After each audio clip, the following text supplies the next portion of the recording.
I'll kill you, Deku. A green-haired boy merely held up a sign with a question mark and a sad face. A blonde-haired boy stopped his assault on a greenite, choosing to take a breath before he made his next move, already annoyed with this conversation. Deku, you have a quirk. And while not as awesome as mine, I'll admit it's got potential. Yet your dumbass is wasting it on being a goddamn mime. Bakugu yelled. The green mime switched his sign from a question mark to an angry face while dodging an explosion. Are you serious? You're wasting so much potential. And enough with the silence, I've heard you talking before, so speak. No, Izuku yelled teasingly. No one at school cared to intervene, as this was a common occurrence for the two. Every day the two would see each other. Bakugu would ask Midoriya if he was going to be a hero, then the other boy would shake his head, then mime a wall that Bakugu would run into right before he could get an explosion to the face, and then a fist fight for a good 10 minutes would go on until the two got hungry. To be honest, the teachers and other students aren't entirely sure if those kids are friends or enemies. They want to say Bakugu is a bully, but after school the two are usually seen parting ways on amicable terms.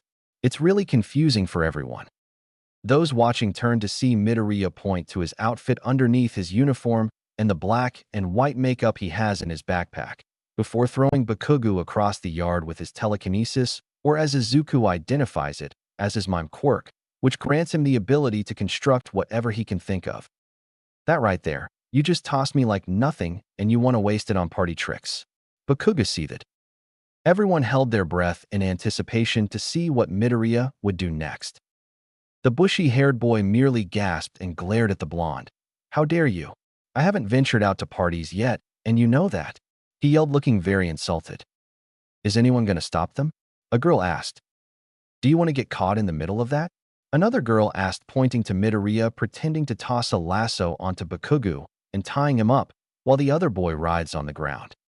I'm not getting trapped in a box again like last week, another boy says, walking off. Isa, honey, how was school? A tall and skinny greenite asked from the kitchen. Getting no response, the mother of one merely giggled, finding it adorable how dedicated her son is at being the #1 mime in the world. I blame letting him watch all those pre-Quirk videos of mimes for this hobby. She laughed. Walking into the dining room, Inko Midoriya sees her son in a black and white striped outfit with similar colored face paint. Smiling fondly at her son, Inko asks him if he needs any help with anything before he goes out. Well, Izuku, anything I can do to help you prepare for your performance this evening? Inko says, trying to hide back her laughter at the fact her 14-year-old son was going to go out a street perform. Izuku looked back at his mom with a smile on his face, giving her a thumbs up indicating he was all set up and ready to go.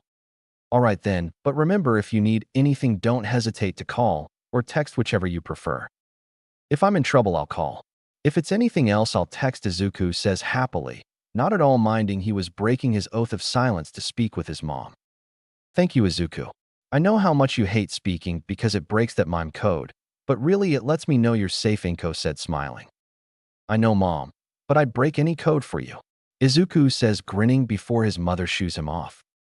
Too pure, Inko gushes as her son leaves the apartment. Izuku was at the shopping district in his mime outfit preparing for his show. While he couldn't really call it a show since he just randomly performs and hopes people will stop what they're doing to watch him. He's yet to garner a full following, but that might be because mimes aren't that popular. Izuku was busy getting himself out of a box when he saw a cute girl about to pass him by. She had orange hair and nice blue eyes, and while most people would think being a mime is all he cares about, they would be dead wrong. So Izuku, doing the only thing he could think of to catch the girl's attention, decided to rope her in and bring her back to him. Hopefully, she didn't find that weird. While he prepares his rope, he saw a small crowd begin to gather, interested in seeing why a boy dressed up weird was messing with his hands. Izuku saw the girl was getting closer, but in his haste to unwrap the rope, got everything knotted up. At least he acted like he did. Laughter rung around the crowd at seeing the mime panic at the invisible rope get messed up. Itsuka Kendo wasn't sure why she was hanging around the shopping district when she wasn't in much of a shopping mood, but she figured taking a break from her martial arts practice was needed. Looking back now, she regrets not being so vigilant. As soon as Izuku heard the laughter around him, he realized that his antics towards trying to get the girl's attention was getting him noticed, which was perfect. Also perfect was the girl about to pass his crowd. Izuku pointed to the crowd, stopping their laughter, making them look at who he was pointing at. As everyone turned to see who he was pointing to, they saw a girl about his age in a brown motorcycle jacket, mindlessly walking about. When the crowd looked back, they saw Izuku on the ground performing CPR on himself. The crowd couldn't help but laugh at the boy's antics towards this random girl. When Izuku finally got up, he put on binoculars to search for the girl again, hoping he hadn't missed his chance with her. "What's the kid doing?" a random crowd watcher asked. "I don't know, but I think he's supposed to be looking out of binoculars or something like that. This kid's a riot." When Izuku put his self-made binoculars down and threw back an imaginary fishing pole, or at least to everyone around him it was imaginary, he was illegally using his quirk. His face lit up when he sensed he caught something. Izuku looked to everyone with a thumbs up, his grin causing smiles on everyone else's face. Then the boy began to reel back his fishing pole, fighting back every once in a while. Kendo continued to walk around hoping something would catch her eye, and when she felt something pull at her jacket. Looking around, she couldn't see the culprit, which caused slight panic and anger. As she got pulled away to a crowd of people unwillingly, her anger grew. "Whoa, this kid looks like he actually caught something." "Nah, I call bull. He's just doing that, and then he's gonna act like he lost." "Oh my god, it's that girl." Another crowd watcher yelled, surprised by the boy's skill. "Hey, let me go, what the hell?" Itsuka yelled as she struggled to get out of an invisible grip. The entire crowd watching Izuku finish reeling in the orange-haired girl was baffled at this boy's skill. "Who the hell are you, and why can't I get free?" Itsuka yelled. Izuku, ever the gentleman, gave the girl his card after letting her go, and with a bow revealed to her a flower. "Who this guy is smooth." Izuku Midoriya, the greatest mime to live, Kendo read aloud, trying to hold back her laughter at the boy's card, her anger dissipating once she saw who had literally caught her attention. "Are you being serious? You're a mime?" Izuku smiled at the pretty girl, nodding, pointing to his ensemble, then pretending to be stuck behind a wall. "Well, he sure is dedicated." The girl looked at him with a small smile as he continued to perform other tricks. Once he seemed to finally finish with getting himself out of a box, she walked up to him. "So, can I ask why you wrangle me over here, literally?" she deadpanned. Izuku smiled, nodding vehemently. Itsuka waited for his answer, realizing she wasn't going to get one because he was a mime, and watched as he acted it out. Izuku knew if he was going to score a date with this girl, he had to be smooth, and so began Izuku the mime's hardest performance ever. The crowd surrounding the two waited with bated breath for the boy to act. "You think the mime's got a chance?" "Nah, he can't even talk." Little did they know. Itsuka watched as the boy put a hand on her shoulder and quickly withdraw it as if he had been burned. Confused, she looked to the boy, watching as he silently blew on it. "Why did he pretend to burn himself on me? I'm not, oh." Kendo blushed lightly at the mime's advances. The crowd oohing at such a smooth act. Izuku, seeing that his actions were getting a reaction, continued and quickly looked at the girl and began fanning himself while pulling at his collar. He then pretended to pour himself a few drinks and gulp it down. Kendo watched as the boy acted out drinking while getting hot being around her, her blush intensifying. So obviously, he's thirsty. The crowd clapping at the boy's skills to flirt while seemingly being silent. Izuku smiled as he saw the girl in front of him begin to cover her face as he continued his actions. Deciding to be blunter, Izuku pulls out a sign with a giant heart on it and points to the girl. "Excellently executed," a man said. "Well done. Did not expect a mime to be so smooth." "How the hell are you so smooth? You're a mime, you can't even talk." Kendo yells. Izuku merely grins before shooting finger guns at the girl, then looking to the crowd who had begun to disperse, collecting the tips they left for him. "Wow. Okay, so I was just hit on by a mime and fell for it. What even is life now?" Kendo said, going to walk off before realizing she can't move. Slowly, she realizes she's being pulled back by an invisible pull, and as she turns her head, she sees Izuku pretending to pull a rope, wiping his forehead as he pretended to struggle to do so. "Okay, what now?" the girl asked, visibly exhausted. Smiling at the girl, Izuku pulls a card out of nowhere, thrusting it in her face. 2 words and a slew of digits were the only thing on it. But really, that was all that was needed to cause the girl to blush heavily. "You want me to call you? Would you even be able to talk to me?" Kendo asked. Izuku frowned, before grinning again and nodding. Pointing to the girl, he gave a thumbs up. "So, if I called you, you'd answer?" Again, Izuku shot finger guns. "All right then. I'll think about it," Kendo said before walking off, only to hit an invisible wall. "What the fuck, Midoriya?" The mime at least had the decency to blush while shrugging, as if he forgot about the invisible wall that was there. When Izuku got home, he told his mother everything that had happened. The squeal of happiness that came from Inko Midoriya was heard all down their block. Itsuko was at her father's dojo looking at the card the weird mime boy gave her. When it was snatched out of her hand by the last person, she wanted to see it. Who the hell is Izuku Midoriya, the greatest mime to live? And why does this card say call me? Well, if it wasn't already obvious, he's a mime. And he asked me out. Kendo said, cringing at how weird that sounded. "Kendo, how does a mime ask you out? They don't speak." He acted out a bunch of gestures, and somehow I ended up accepting his number. Kendo said, "Kendo, I want you to know that I love you, but you've got some weird taste in boys," the dojo master/father said before walking off. Kendo could only stand with her mouth agape at her father's remark. The next day happened to be a weekend, the best time for Izuku to scout out potential performance spots. While he was almost done getting dressed, Izuku heard his phone begin to ring, and while usually he would ignore it given this was his dress-up time, he had been waiting for a call from a certain orange-haired girl. "Hello?" A soft-spoken voice called. "Izuku the Great speaking. How may I help you?" Kendo couldn't help but snort at the boy's response. "Oh, hi, this is Kendo, the girl you caught during one of your performances. You said I could call you?" she said. "Indeed, and you have. And I'm really surprised." Izuku, not bothering to hide how shocked he was. "Oh, and why's that?" she retorted. "A mime gave you his number after hitting on you through random actions. If I were you, I'd probably have chucked my card." "Well, your actions said a lot, even if you didn't speak at all to me." "Well, I am dedicated to my work," he joked. "Oh, I see. So if I were to ask you out, would I see you dressed up as a mime or a regular person?" Kendo asked. "Well, that depends." On what, she asked, curious. "Does the face paint turn you on?" Oh my god, I'm starting to regret this phone call," she chuckled. "I never heard a no can do Izuku's song. Just meet me at the shopping center tomorrow, same place you were doing your weird mime thing," she sighed. "Of course, but you still never told me if you wanted me in my mime attire or not. What do you think?"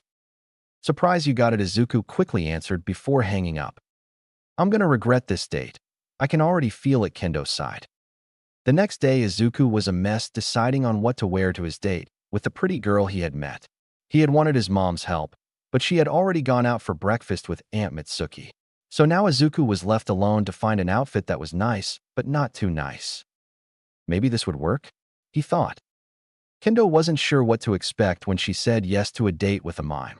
His only outstanding features were green hair and green eyes. His face paint kinda distracted you from noticing any outstanding facial features, so she wasn't sure how he looked underneath all that. That's why when a rather cute-looking boy with freckles walked up to her rather flustered, she was, well, the only word she could think of was shocked. The mime who hit on her was bold. The boy she talked to on the phone was suave. Her date in front of her was meek and adorable, and if anyone were to ever hurt him, she'd probably kill everyone around her than herself. "Midoriya?" Kendo asked. "Uo hihei ka Kendo. Oh, how's it going?" Midoriya said, once able to make eye contact with the girl. "Hold on a sec. What happened to the boy on the phone who thought I liked him better with the face paint on, or the mime who literally pulled me over to him?" she said, shocked. Midoriya couldn't help but blush as she brought hat up, looking anywhere else but at her. Well, you see, when I'm performing, I kinda get into a different persona. You know, like an actor, so I perform better around crowds. And on the phone, it's easier to talk to you because I can't see you," he explained. "How is that easier talking to me?" she asked. "You're really pretty, and I've never really talked to such a pretty girl before. It's kinda intimidating. I didn't really think you'd call me." Izuku chuckles. Kendo's face turned red at the boy's admission. She still couldn't believe that the mime she met just the day before was this meek boy, but some part of her found it sweet. Uh, I understand if you don't want to go out anymore, Izuku says, looking away. Kendo can't help but giggle at the awkward boy in front of her, sighing when she thinks to herself that yes, she is still going to go on a date with this weirdo mime boy. As weird as this whole thing is, I'd love to still go on a date with you. Really? Izuku says, shocked. Yes, really, Kendo says, shocked herself. As the two eat their food, they begin discussing what they plan to do after middle school. It took a bit of time, but Izuku finally began to get comfortable around Kendo enough to stop stuttering. So, you still haven't decided on what high school to go to? Kendo asked, surprised. No, my focus is miming, so I'm probably going to go to the one near my apartment. Izuku explained. How about you? Well, I plan on going to UA to be a hero. Kendo says, happily. That's so cool. What's your quirk? I call it Big Fist. I can enlarge my fists, which also strengthens them. Kendo explains, it's not that impressive, but it should be enough to get me in the hero course. Izuku smiled wide at the girl, causing a slight blush on Kendo. No way, that's amazing. You could do all sorts of stuff with that.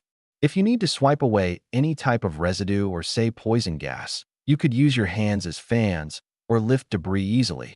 Depending on how well you're training, you could probably take down villains twice your size. If you do martial arts, your close combat would be amazing.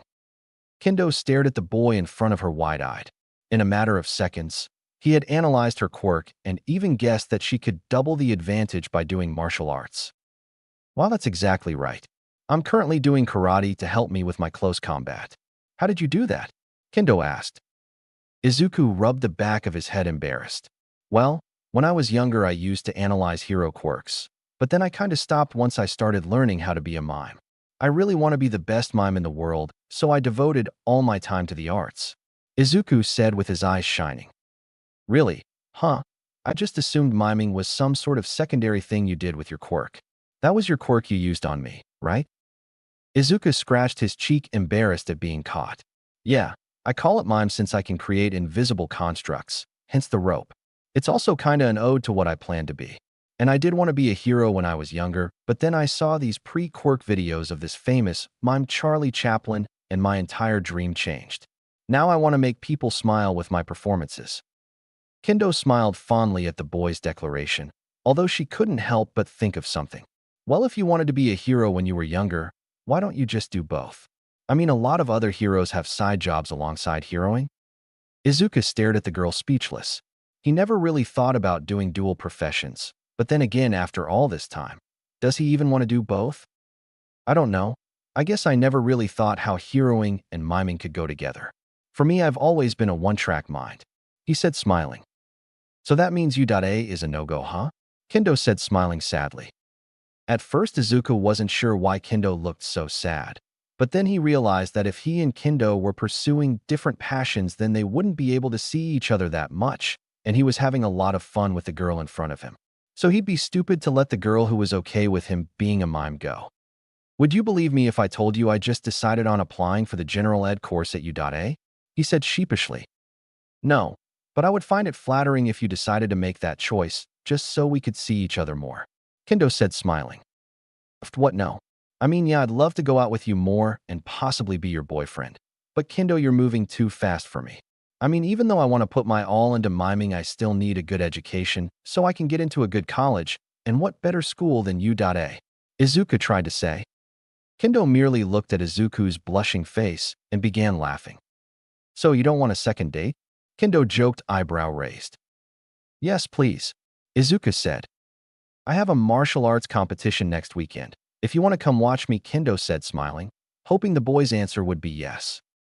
I'd love to see you kick butt. And maybe you can come see more of my shows. Izuku says happily. Kendo giggles at his enthusiasm, happy with his answer. Sure, just promise you won't rope me into being a part of them. No promises. He winks. Rolling her eyes, she waves goodbye, leaving behind the green net, who was mentally slapping himself for what he said earlier. Bakuga's gonna kill me. Now it was morning and Izuku was back to his silent persona, hoping to go by unnoticed. Of course, he knew that wasn't going to happen since his childhood friend constantly nagged him to be a hero, and now that he was planning on applying to UA, mainly to see Kendo, well, he knew today was not going to be a good day. He wasn't sure how he was going to explain that he was just going for the Gen Ed course and not the Hero course, but, well, he'll cross that bridge when he gets to it. His dream is to still be a mime, of course. As of right now, he was sitting in class, all the way in the back, thankfully going unnoticed and listening to the teacher drone on about things he already knew. Thankfully, everyone just ignored him since they found him weird for not wanting to use his quirk for hero work. No one wants to be associated with a weirdo mime. Since you're all third years, it's time for you to think seriously about your futures, the teacher began one morning. I'd pass out handouts for your future plans, but he grabbed the stack of papers on his desk and with a flourish, tossed them up into the air. You're all pretty much planning to go into the hero course, right? The classroom erupted into noise, with kids showing off their quirks. Izuku, on the other hand, was writing things in his mime analysis for the future book, ignoring everyone around him. Yes, you all have wonderful quirks, the teacher cried, but using them at school is against the rules. Yo, Teach Bakugu called, cutting through the noise. Don't lump me in the same group as these extras. I'm not going to be stuck at the bottom with the rest of these rejects. The room once more exploded into sound, but this time it was with his classmates yelling at the blonde for being rude. You should all shut up like the extras you are, Bakugu shouted back, seeming to take pleasure in the way his peers got even more riled up. The teacher drawled, everybody stopping their yelling to give him their attention. The man was looking at one of the pieces of paper now scattered on his desk. It seems that you want to go to Udata High, right, Bakugu? That national school. It was in the top 0.2% of high schools this year. Isn't their acceptance rate always really low? Exactly, Bakugu shouted, putting a stop to the chatter.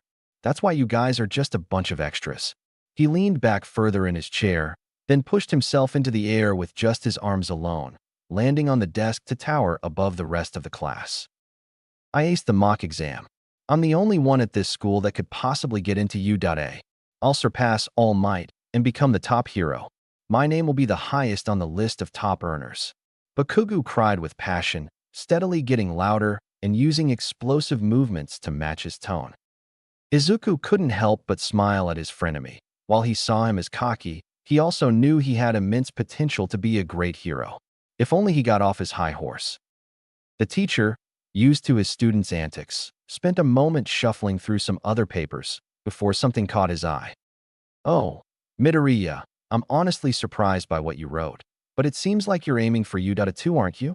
Guess you decided to give up on your mime dream and put that quirk of yours to good use. Izuku put his hands on his stomach to bellow. He didn't laugh. When he was finished, he pointed to the paper in his teacher's hand so he would check again. The teacher, ignoring the boy's theatrics, took a look to see he had applied for the general course. I see you just want to go in the Gen Ed course. Miming's still your dream, eh? Before Midoriya could give a thumbs up to the elder, an explosion hit his desk. DKU. Bakugu slammed his hands on the wannabe mime's desk, causing the boy to fall back in response to the explosion he had caused. Are you seriously gonna apply to U.A and only for the Gen Ed course? You're better than that. Stop acting so useless and aim higher. Why the hell does Bakugu want Midoriya to go to U.A with him so bad? Someone whispered. Hell if I know. Izuku's eyes widened in fear. Seeing the other boy's face redden in anger, he began waving his hands for Bakugu to back off. You have a quirk that's better than all these extras, even if it is named lame and you use it for your damn mime tricks. Be a hero for fuck's sake. Who is Bakugu even kidding? Midoriya is too determined to be a mime. He'd never bother even trying to be a hero. He'll never quit being a lame mime. Seriously, I doubt anyone could change his mind. Alright, that's enough. If Izuku wants to be a mime, then let the boy be Bakugu. The teacher finally spoke, silencing him. Izuku rolled his eyes at the side comments and let out a sigh of breath when he saw Bakugu finally back off. He knew the other boy wanted him to be a hero, but why he can't understand. Izuku's end goal was being a mime, and he'd be damned if anyone stopped him. He just wanted to attend UA so he could see Kendo, and that was it. The end of the day came without any more explosions to the face, which Izuku was all too thankful for. He went to leave happy the day was finally ending only to be confronted by Katsuki and his goons. Well, if it isn't Deku the mime. The mime in training merely saluted, annoying the blonde. But Kugu grit his teeth, replacing his expressionless face with a very pissed of one. Deku, you need to look at things realistically. Being a mime is a waste of your time, and those who you try to make watch you. Go to UA. Join me in the hero course. Be a damn hero, you annoying fuck. Stop this nonsense. Izuku merely glared at the boy crossing his arms, pulling out a sign. Bakugu I twitched in annoyance. If you don't know why, then fine. Be a damn mime, see if I care. After the confrontation with Bakugu, Izuku was walking through a tunnel, making his way home with a frown on his face. Bakugu wants to be the #1 hero in the world, so why does he want me competing against him, he thought. Even though Izuku had never really cared for heroics, he still thought All Might was one of the greats and agreed with Bakugu that being the #1 hero was an admirable goal, but so was becoming the #1 mime. Whatever, it doesn't matter. I'll just keep on smiling and making others laugh. Doing a silent laugh, cheering himself up. Thankfully, due to Izuku's silence, he was able to hear the slushing coming from behind him from the sewer. Once he fully turned around, he was able to see a giant sludge monster, his face changing to an expression of horror. Oh no. I'm a medium-sized skin suit. Yes, you'll do just fine. The thing said, its voice just as grotesque as its face. Izuku paled, realizing its choice of words, and tried running away, only for it to send a tendril of sludge towards him and reel him back. It's okay, kid, it'll be over soon, so how about you stop fighting it? I need to get out of here before he arrives. Izuku was clawing at the slime on his face, trying to get it of him, without luck. Is this how I die? Izuku thought. He started to suffocate. Is this how it ends? The world getting blurry as he slowly gave up. You're going to be the best mime ever, Izuku honey. Izuku's eyes widened as he remembered those words his mom said to him. Flashback. He had just finished watching a black and white silent film made from the pre-Quirk era. The movie had a man dressed in a tuxedo and bowler hat running from cops into a mirror room, constantly bumping into himself. To others it'd probably be boring, but to Izuku it was hilarious. Mom, do you think I could be like Charlie Chaplin? I thought you wanted to be a hero like All Might? Inko asked. Heroes are cool, but that guy's funny and he makes people smile too, just look. A 6-year-old Izuku said as he showed his mom videos of the famous Charlie Chaplin performing, causing uproars of laughter. I want to do that. I want to make people smile with my performances. Inko smiled softly at her son, nodding. I know you will. You're going to be the best mime ever, Izuku honey. Flashback ends. Izuku's eyes widened. That's right. As he clenched his hand on the slime. Mom believes in me, so I need to show her I can be the best mime in the world. Slowly, Izuku worked up the energy to use his miming quirk and draw out the sludge monster, shocking the villain himself. I have to become a mime. Right as he was about to fully get the sludge villain fully out of his body, the hero he never expected to show up did. Do not fear, for I am here. Izuku immediately felt his body get tired and let All Might take over. Texas Smayawe Awash was the last thing he heard before knocking out. Yo, wake up. Izuku woke up, startled by his face getting slapped and the loud sound. Letting his eyes adjust took some time, but once he could see clearly, he almost fainted in seeing the #1 hero in front of him. Oh, thank goodness, I was getting worried. Izuku, forgetting he was in character, merely brought a sign out with exclamation points as he jumped to his feet. Air, yes, well, thanks for the assist, but I should get going. All Might said, turning around. Izuku shook himself out of a trance, realizing he was in mime mode. Calling out for All Might, he picked up his mime analysis for the future book only to see it already signed. Wait a second, could you give an auto? He already did. Wow, Bakugu is gonna love this. Oh, so you can speak. That's good. Anyway, I really should be going after all. I have to put this guy away. Holding 2 soda bottles filled with the sludge villain. Izuku froze. Oh yeah, need to take that guy to jail. All Might started to stretch. Yup, so thanks for the help, kid, but I'll be going. Midoriya, my name's Izuku Midoriya, and thanks for the help. See you, Midoriya. All Might say before shooting off. Oh my gosh, I can't believe I talked to All Might and got his autograph. Bakugo is gonna be so jealous, Izuku thought. While Izuku continued his endless train of thought, he failed to notice where his legs were taking him. I can't believe Deku doesn't want to be a hero. He's got a pretty cool quirk, and to just let it waste away. The winged minion says. I know it's pathetic, right? The other one said. Katsuki didn't say anything, still pissed off his former friend didn't want to be a hero. What happened to our promise, you stupid Deku? We were supposed to be the best heroes the world would ever see. Hey, Bakugo, you okay? The other minion said, pulling out a cigarette and lighting it. Katsuki turned around in anger and swatted the cigarette away with an explosion. What the hell did I tell you about smoking that shit around me? And not T2. If I get a mark like that, my chances at you are gone. Hey, why don't we head to the arcade? That'll be fun. The winged minion said, trying to placate him. Katsuki took a few deep breaths before grunting.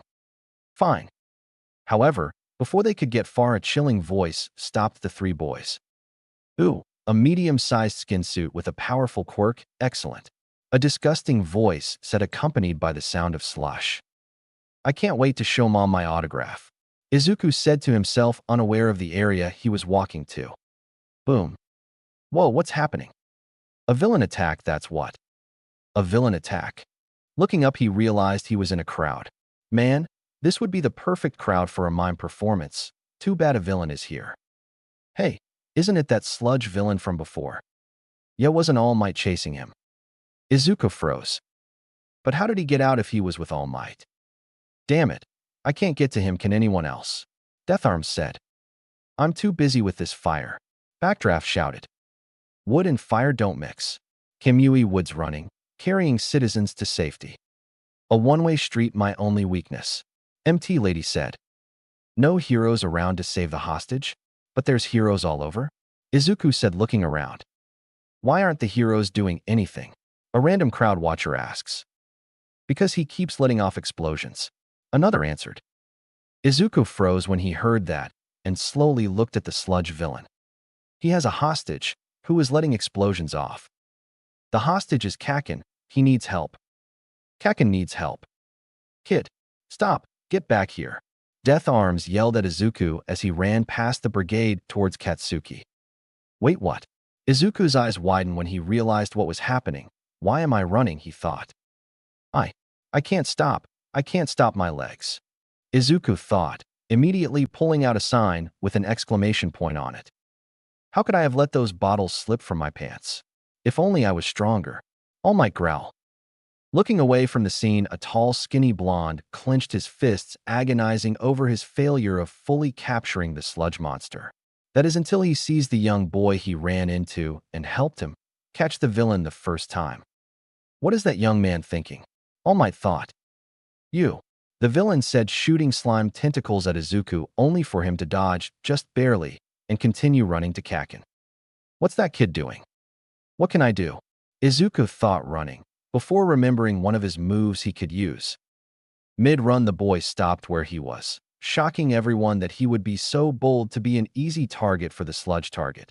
That is until they see him grab something off his pants, then begin tossing an invisible rope at the sludge monster, confusing everyone but the hostage himself.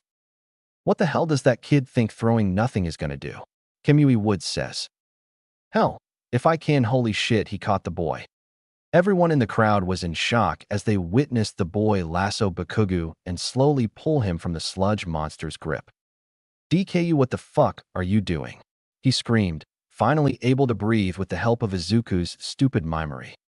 How the hell are you doing that? It screamed, dropping its guard, allowing Izuku to get to Katsuki and fully pull him out. Kakin, I couldn't just sit there and watch you die. His face one of determination as he did continue his tug of war with the slime monster. I've had it with you. The sludge monster yelled. What the hell, Deku? Just leave and be a mime. I really am pathetic, aren't I? All Might said as he grabbed Izuku and Katsuki free. Letting you boys do all the work while I sit back and relax. Some hero I am. Damn you, All Might, the villain said while sending an attack in a last-ditch effort. Detroit smay away awash, blasting the slime apart before changing the direction of the punch upwards, causing a rain cloud overhead to form. It's raining. Holy crap, he changed the weather with a punch.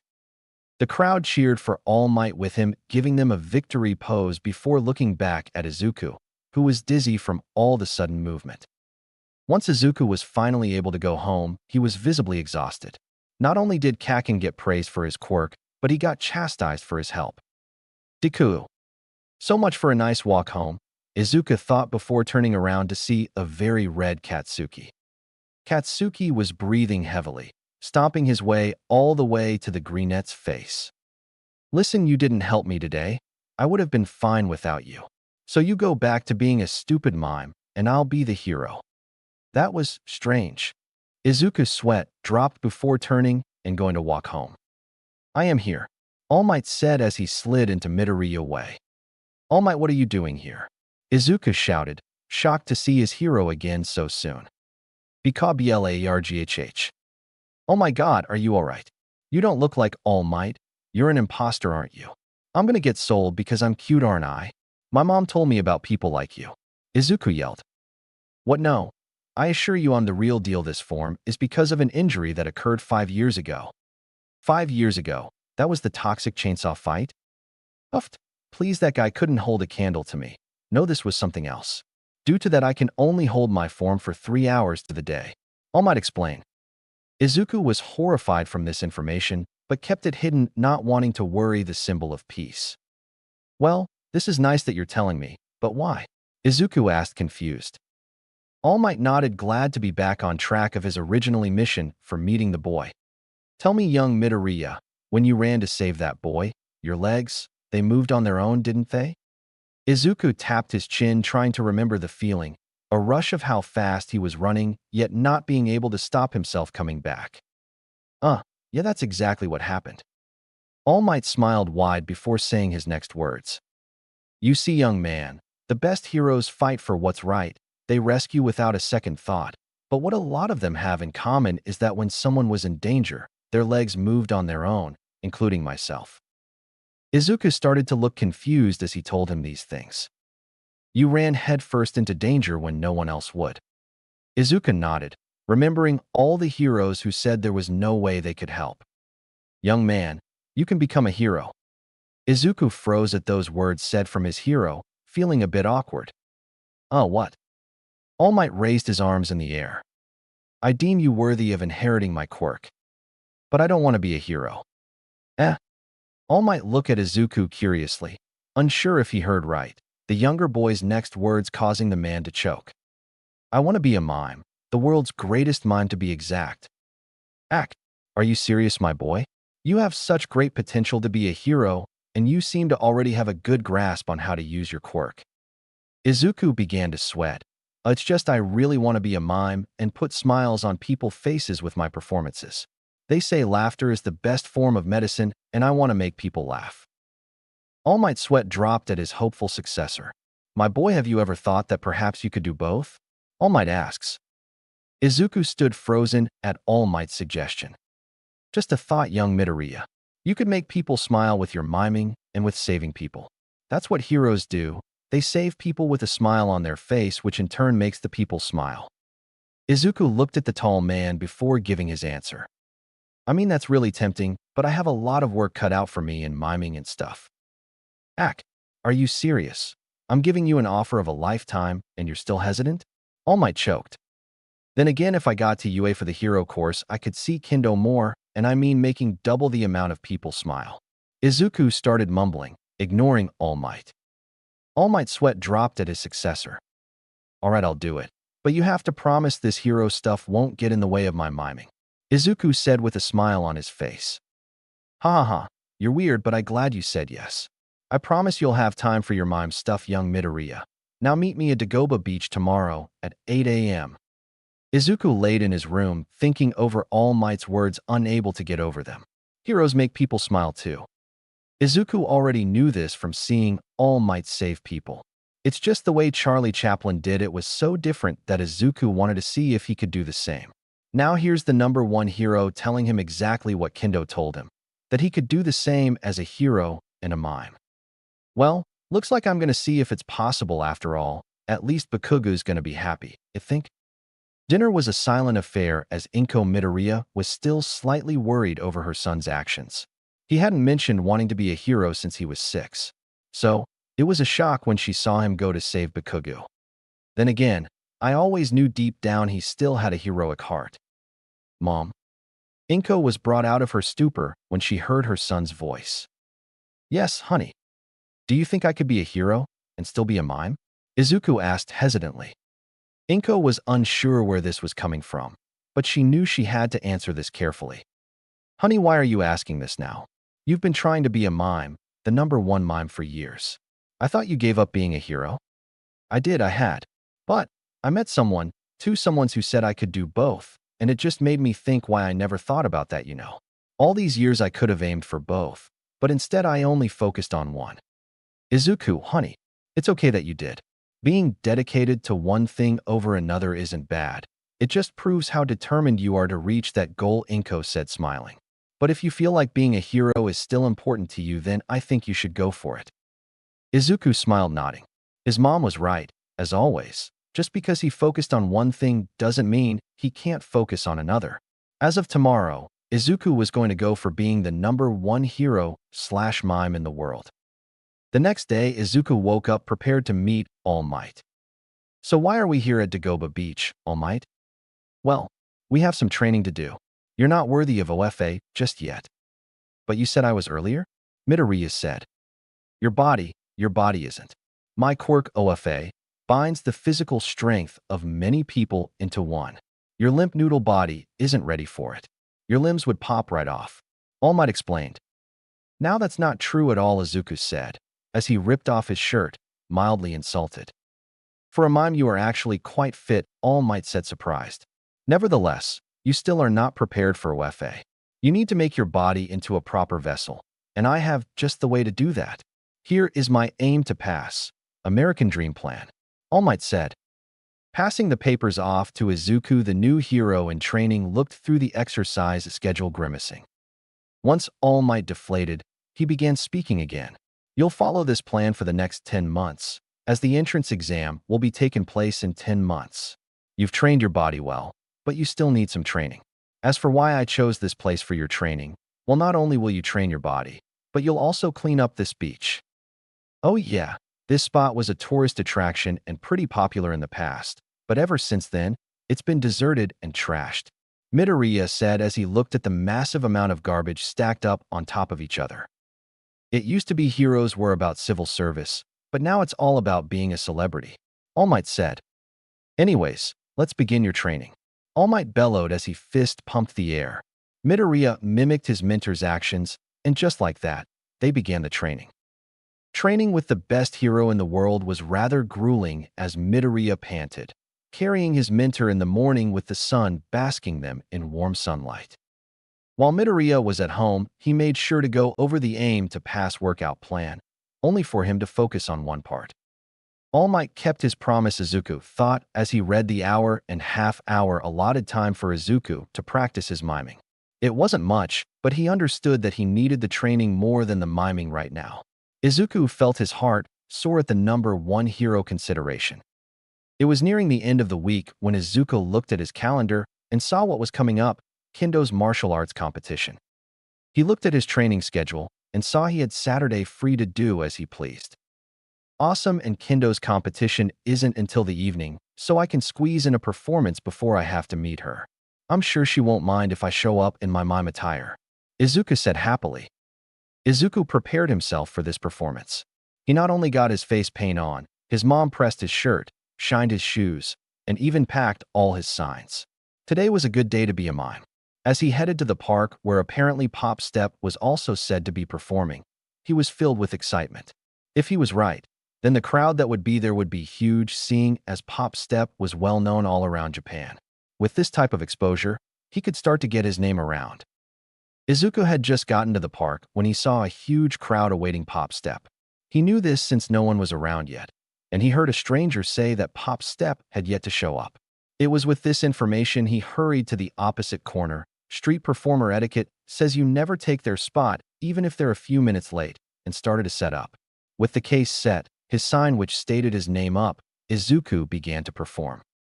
Okay, first trick walking up the stairs, Izuku thought, as he began to carry himself with his quirk. However, to the crowd, it seemed like he was walking on invisible stairs. Holy crap, look at that kid over there, he's walking on air. Someone shout, garnering the attention of the awaiting crowd for Pop Step. Then they saw Izuku walking on what they assumed was a tight rope as he pretended to wobble back and forth. A second person noticing this began laughing as the boy went to walk through a door to greet them, but walked face first into it. Then as he tried to open it, found it locked. As he tried to pull it open, the crowd found the boy in midair, hanging onto nothing, trying to pull open a door. Then he went to lifting an invisible hammer and banging it on the door. When it broke through, he flew into the crowd. Izuku merely pulled a sign out as he flew to them, the crowd doing their best to not manhandle him and put him down gently.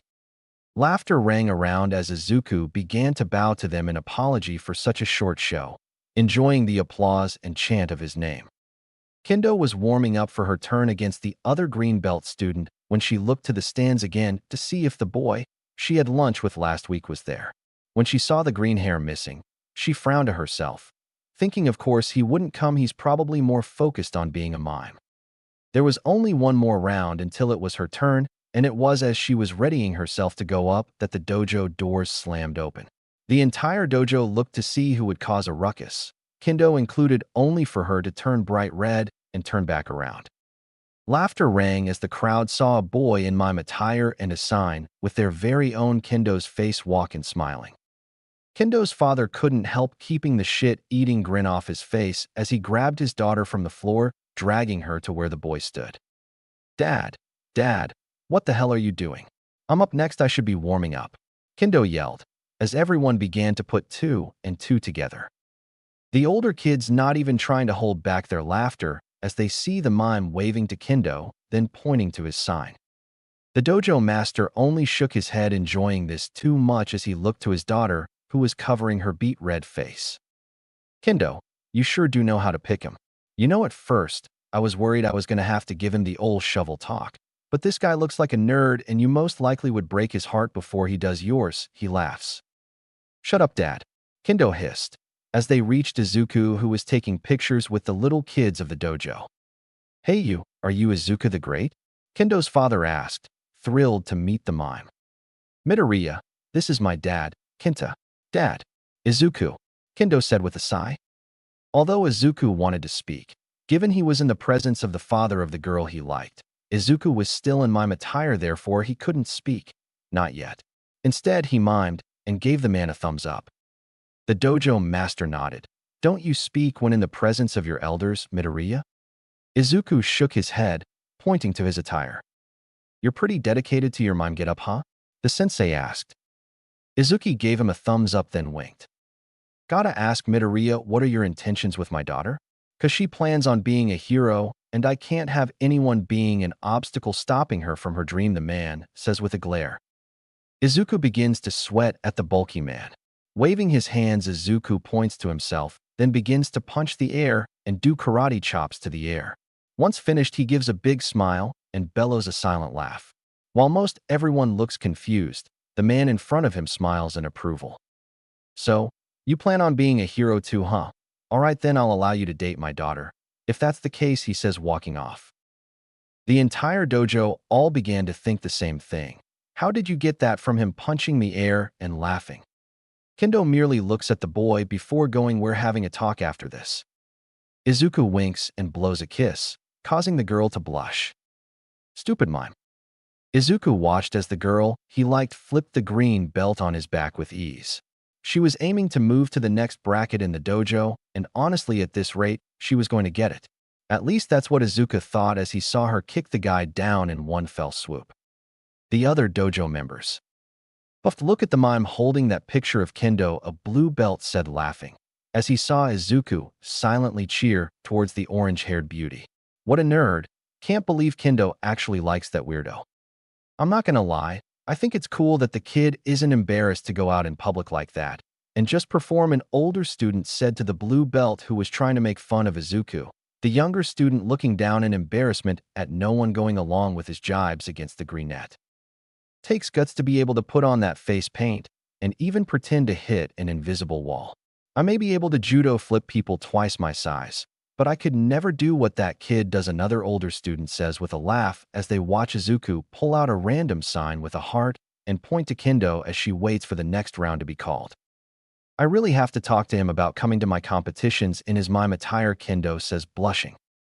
Ah, come on, Kendo, even I gotta admit your boyfriend is adorable as heck, he laughed before she tripped him, pinning him down. Umph, no fair, he says. Blowing her hair out of her face, she merely mumbles, he's not my boyfriend, before walking off to receive her blue belt.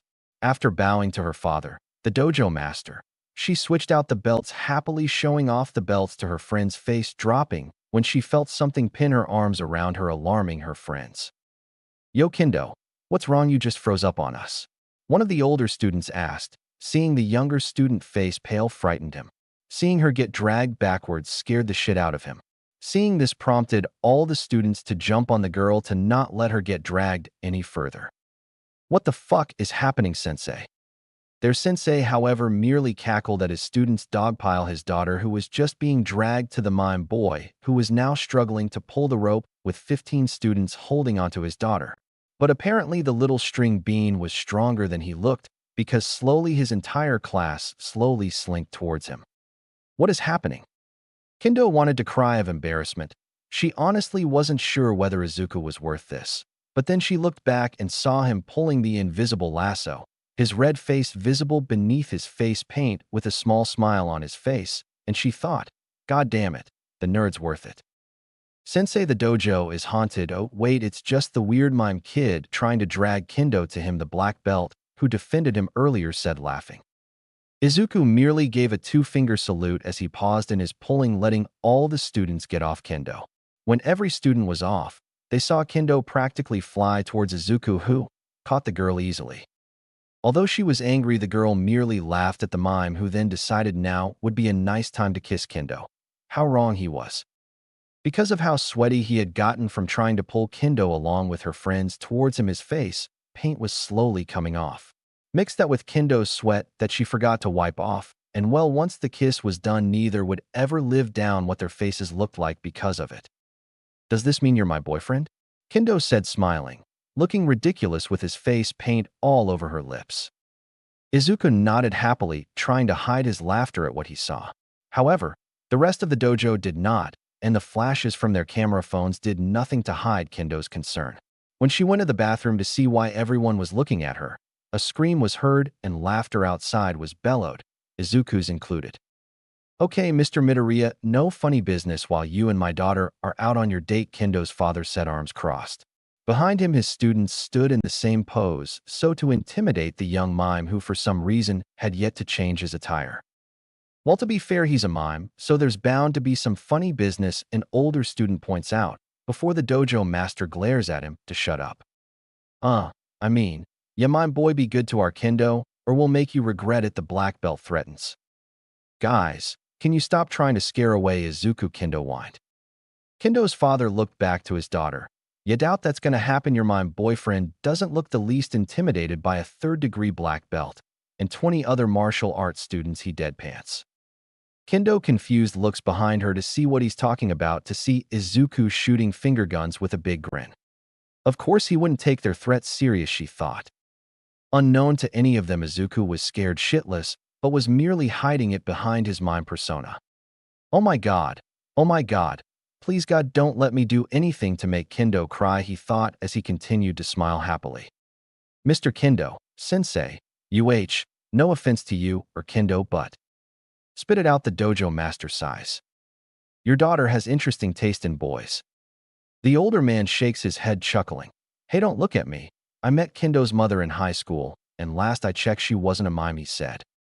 So, Kendo just has a mime fetish, the blue belt who insulted Izuku earlier says. My daughter does not have a fetish, Kensei. She has a type. The dojo master says, glaring at the younger boy. Understand? Yes, master. Sorry, master. The boy says, bowing, the black belt joining in, feeling he was overstepping as well. Very well. Now go back to your exercises and never mention my daughter's weird taste in boys again, got it, he claps. Yes, sensei. Meanwhile, at a All Might-themed cafe, two teens were discussing their choices for high schools. So, You decided to join the hero course after all? Kendo says with a smile.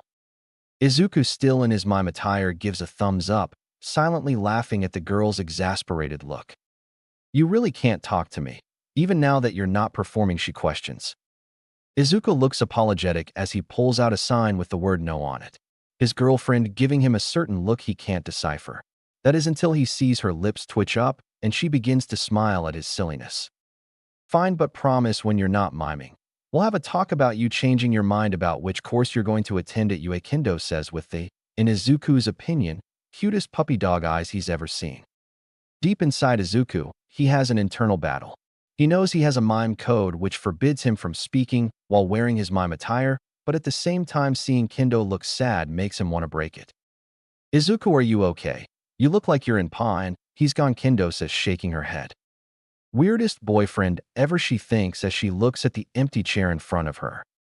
10 minutes later, and Kendo watched as a regular dressed Izuku walked back to their table, smiling with a small blush. Hey, Kendo. Oh, hey, Izuku. You changed. I honestly didn't expect you to. Not that it isn't nice to see your face, she said with a smile. Yeah, I mean, as much as I love being a mime, I like talking to you too, and it's only fair I tell you about why I changed my mind in courses for UA, he said sheepishly. Kendo looked at Izuku for a moment before taking his hand. Izuku, I wasn't pressuring you to tell me, or even change back to your regular clothes. I already said I don't mind your miming. I didn't mind waiting to hear how you decided to choose the hero course, and miming, she said, hoping she wasn't offending Izuku. Izuku looked at Kendo, his eyes wide at the girl's confession. Clenching his fist, he smiled. Too pure. I love you. What? I mean, I really like that you're so accepting of me being a mime. A lot of people at my school think it's weird, and well, it's really cool that you're okay with me picking you up in my mime attire, and you're not embarrassed at all by it or bothered, he said, blushing. Kendo blushed at Izuku's confession, shaking her head. This nerd. Well, I won't lie. It is weird having a mime boyfriend. But then again, we live in a world where it's normal to have superpowers, so thinking about it, having a mime for a boyfriend isn't that weird, Kendo reasoned.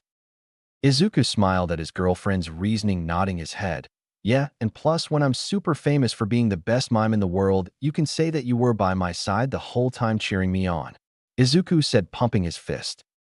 Kendo bit her lip, holding back her laughter at Izuku's announcement, utterly failing. Well, I can't wait for that day, Izuku.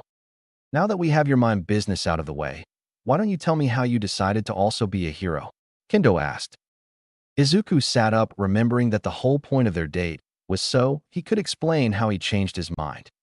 Oh, well, to be honest, it was a mixture of you and someone else saying I could do miming and hero work together, Izuku said, rubbing his head. I made you change your mind? Kendo said, blushing. Well, yeah, and someone else, who I looked up to. They told me that it's not entirely impossible to be a hero and an entertainer like I want to. If I'm truly dedicated to it, then I can do both. And well, I figured I want to be with you, and I want to make people smile, so why not do both? He said, smiling. Kendo covered her face at hearing one of the reasons Izuku was choosing to be a hero was to be with her. He's so cheesy, yet so smooth. They said I could make double the amount of people smile by helping them as a hero and a mime, which is my true objective, Kendo. I want to be the #1 mime in the world. Being the best hero would just be a bonus, Izuku said with a smile. Kendo smiled back at Izuku, happy to hear about his plans on not only attending the same school as her, but choosing the same course in the next few months. Put your back into young Midoriya. You may be a fit little mime, but that doesn't mean you're ready for Ofa yet. All Might yelled atop the refrigerator Izuku was pushing. I am putting my back into you, monster. It'd probably be easier to move if there wasn't an extra 300 pounds atop this thing. He yells back. Hey now, I lost a couple pounds, All Might defends. Doesn't feel like it, Izuku mutters. For a mime you sure are sassy, All Might remarks. I'm not a mime right now, Izuku says, sticking his tongue out. All Might's sweat drops at his successor's reply before jumping off the fridge, so he'll have an easier time moving on to the next pile of junk. Well, young Midoriya, by my calculations, if you keep working at the rate you are, you'll be finished in no time. That's not a calculation. That's an opinion, Izuku deadpants. Same difference, All Might smile. What's up with you, Kendo? Haven't seen you this mad since. Well, can't say I've ever actually seen you mad, Ikari. The older black belt chuckles. Kendo huffs at the older boy as she crosses her arms and looks away. Already changed, Kendo picks up her gym bag and walks over to one of the benches inside of her father's dojo. Sighing, she looks to the boy, who looks like he is genuinely interested in what is bothering her, and decides to tell him. Izuku was supposed to pick me up half an hour ago and hasn't shown up. He hasn't texted to let me know where he was either, so I can only assume he was held up by one of his street performances, she sighs. The older boy holds back a laugh, still in disbelief his friend is dating a mime. Trying to find the right words to soothe her worries that her boyfriend didn't ditch her over his mimery, or whatever you would call it. Look, Kendo, I can't speak for your mime boyfriend, but maybe he has a legitimate excuse for why he was late. I mean, for all we know, he was in the middle of a performance when all of a sudden a pro hero saw him using his quirk illegally and went to stop him, so then Midoriya had to run away and has been on the run since. And can you just imagine how that just looks? Ikari finished cackling. Kendo began imaging a pro hero chasing a mime and couldn't help but laugh. It was then her phone began to ring. Hold that really funny thought. Looking to see who it was, she saw that it was her boyfriend's mother, which was unusual since she rarely, if ever, called. Hi, Ms. Midoriya. How can I help you? Ikari watched the girl's face go through a myriad of emotions. Yeah, I'm near one right now. Why? Oh, he did he? Kendo said, slowly rubbing her forehead in irritation at the news she is hearing from her boyfriend's mother. No, yeah, I'll put it on right now. Thank you for telling me, she sighs. Once hanging up, Kendo finally looks up to the older boy, who can't help but sweat drop at his friend's conversation. What was that about? Izuku's mom called. And Kendo merely shook her head before going and changing to the news channel in her father's dojo. And that is why Izuku couldn't pick me up, she says, pointing upwards. Within seconds of both watching the news live feed, Ikari falls on the floor laughing, not having expected his words to ring so close to the truth. And here we are live, everyone, in the middle of Hosu, where 3 pro heroes, Eraserhead, Maruko, and even Best Jeanist, are currently in a high-pursuit chase after what looks to be a mime who has been evading arrest for illegal quirk use and harming a pro hero. So far, reports say he has trapped rising pro heroes Kingy Woods and Mount Lady in some type of invisible box, created some type of invisible wall for Ingenium to crash into, and from what we've heard, All Might has captured the boy and left the scene, with no further explanation. Oh God, Kendo, turn it off. Turn it off, I'm dying. Kendo merely ignored the boy to hide in a corner away, trying but failing to ignore the fact her boyfriend was currently on the news for evading arrest from 2 top 10 heroes, as well as 4 other well-known heroes. She also was trying to ignore the fact her boyfriend was doing it while dressed as a mime. Why? I just don't get it. Why am I into such an idiot? She laughed hysterically, tears of frustration running down her face. It's the face paint, isn't it? Ikari said, before getting knocked out by Kendo's big fist. Izuku technically didn't yell, but he did use one of his signs while tied up since he was still in his mime attire. I know, my boy, but the staff deemed it appropriate for someone who was able to evade 6 heroes, one who could erase quirks. All Might laughs. Izuku signed. Look, I know you're not a threat, but the others are just being rather cautious since you did technically. I guess you could say capture 2 pro heroes, incapacitate 1, and outrun 3 others. All Might chuckles. The next sign is a sad face, which causes All Might to pat the boy on the head. Nonsense, my boy. Even despite all that has happened, I would never let them stop you from continuing your street performances. Just be a bit more discreet with them, like Pop Step, you know. In a flash, Izuku's expression changed from saddened to happy in a second as he nodded his head. Meanwhile, behind the mirrorless window stood 6 heroes, baffled at the current interactions occurring between the number 1 hero and the mime who wreaked havoc throughout Hosu. What the hell is going on? Maruko asked. I don't know, but it looks to me if the symbol of peace is actually able to understand the mime, Best Jeanist said. Leave it to the meathead to be the only one to understand someone who doesn't even speak, Eraserhead said. The other heroes nodding their head in agreement as they continued to watch the 2 people in front of them continue to converse. All the while a bear, mouse, Dog smiled at the interesting human who was able to outmaneuver some of the best heroes with a quirk that even he wasn't sure to label. Well then, I guess we have no other choice but to greet our guest of honor, yes? The bear, mouse, dog said, smiling creepily. Leaving the room to see just who this boy was, the heroes followed, hoping to get answers on just who this mysterious mime was. Well, my boy, looks like some people are here to see you about all the trouble you caused them, All Might announced with a small laugh as the door to the room Izuku was currently locked and opened. Turning to the door, Izuku's eyes widened to see all the heroes he outran as well as the principal of UA standing before him. If he wasn't tied up right now, he's sure he'd have fallen from fainting. Yes, a bit surprising how much trouble you caused for someone so young, Nizu said as he walked in with 6 other heroes. You got some nice moves, kid, but a wall, really? Ingenium said, rubbing his broken nose. Sorry, Izuku signed. I don't know how you were able to evade us all, but you are very lucky we found your act entertaining, otherwise we'd ban you from applying to you. Best Genus said with a flourish. Izuku signed with shiny eyes. All Might butted in quickly with a thumbs up to them. He's glad you liked it. Then quickly went back to his corner. I mean, I could have gone without the part where you trapped us in an invisible box, so I couldn't grow, but that aside, everything else was pretty good, Mount Lady said begrudgingly. Izuku signed before shaking everyone's hands, shocking everyone since he was just tied up. Hey, how'd you get untied? Aizawa said. Izuku raises his hands holding nothing, before closing 2 fingers. He made scissors, All Might answers while sipping juice. A grin appears on all the heroes' faces. I like this kid. But don't do anything like that again, got it? A quick thumbs up and Izuku was let go. Go on home, and we hope to see you at U.A this year, Nizu says. Izuku quickly nodded before walking out of the window of U.A, causing all the heroes to scream before they see the boy somehow walk down what they can only guess is a set of invisible stairs.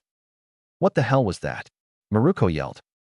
He made a flight of stairs, All Might says as he eats an apple.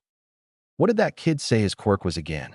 Best Genus asks, still curious as to how he was able to make stairs out nothing.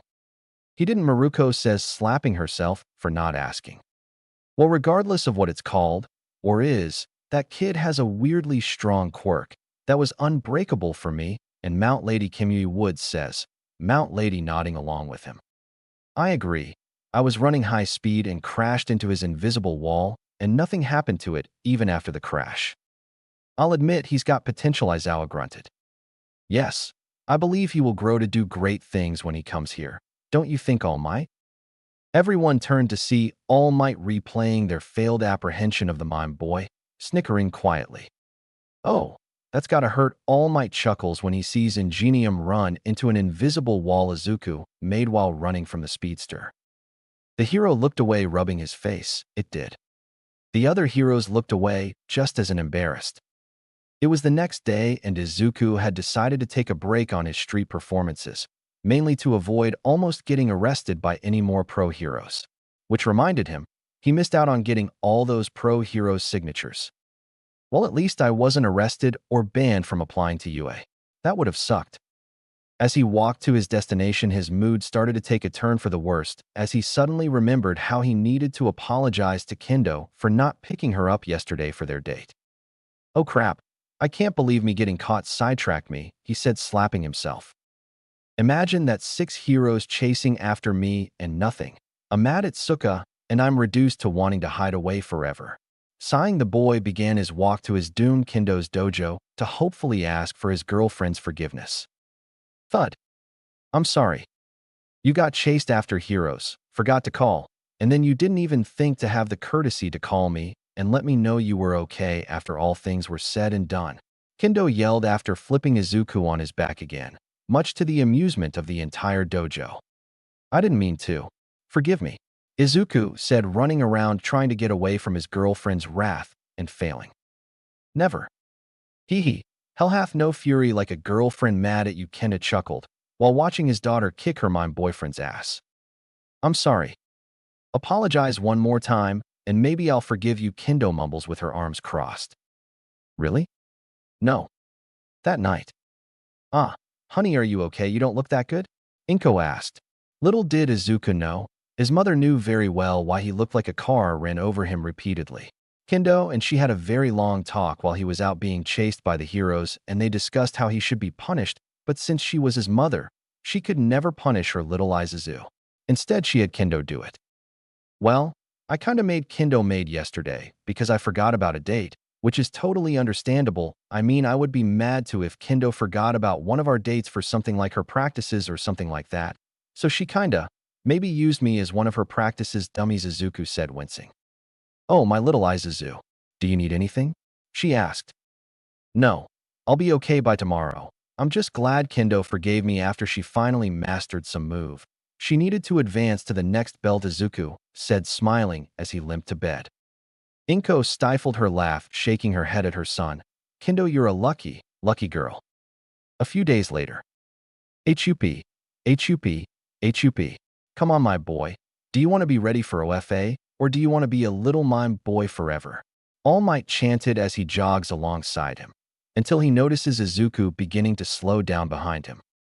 Well, I mean, that was my original plan, but you and my girlfriend did manage to change my mind, so I might as well try. Okay, I get it, Mimey McMimey. How about this? Do you want to be the best mime hero ever, or do you want to be an average mime hero? All Might said. Izuku looked at All Might, scandalized he would even ask him such a question. You know I want to be the best mime hero ever. Then prove it by cleaning Dagoba Beach before the 10 months is up, my boy. Izuku looked to his mentor with a steely look in his eye. In that moment, All Might saw a fire begin to burn in his successor's body, giving him the motivation to become more motivated in his goal in cleaning up the beach. I will. Excellent, my boy. Just what I wanted to hear from my successor. Yeah, Izuku yelled, scaring a few civilians as they continued their jog. Onwards, mime boy. We've only got 6 more months to make you a fitting vessel for OFA.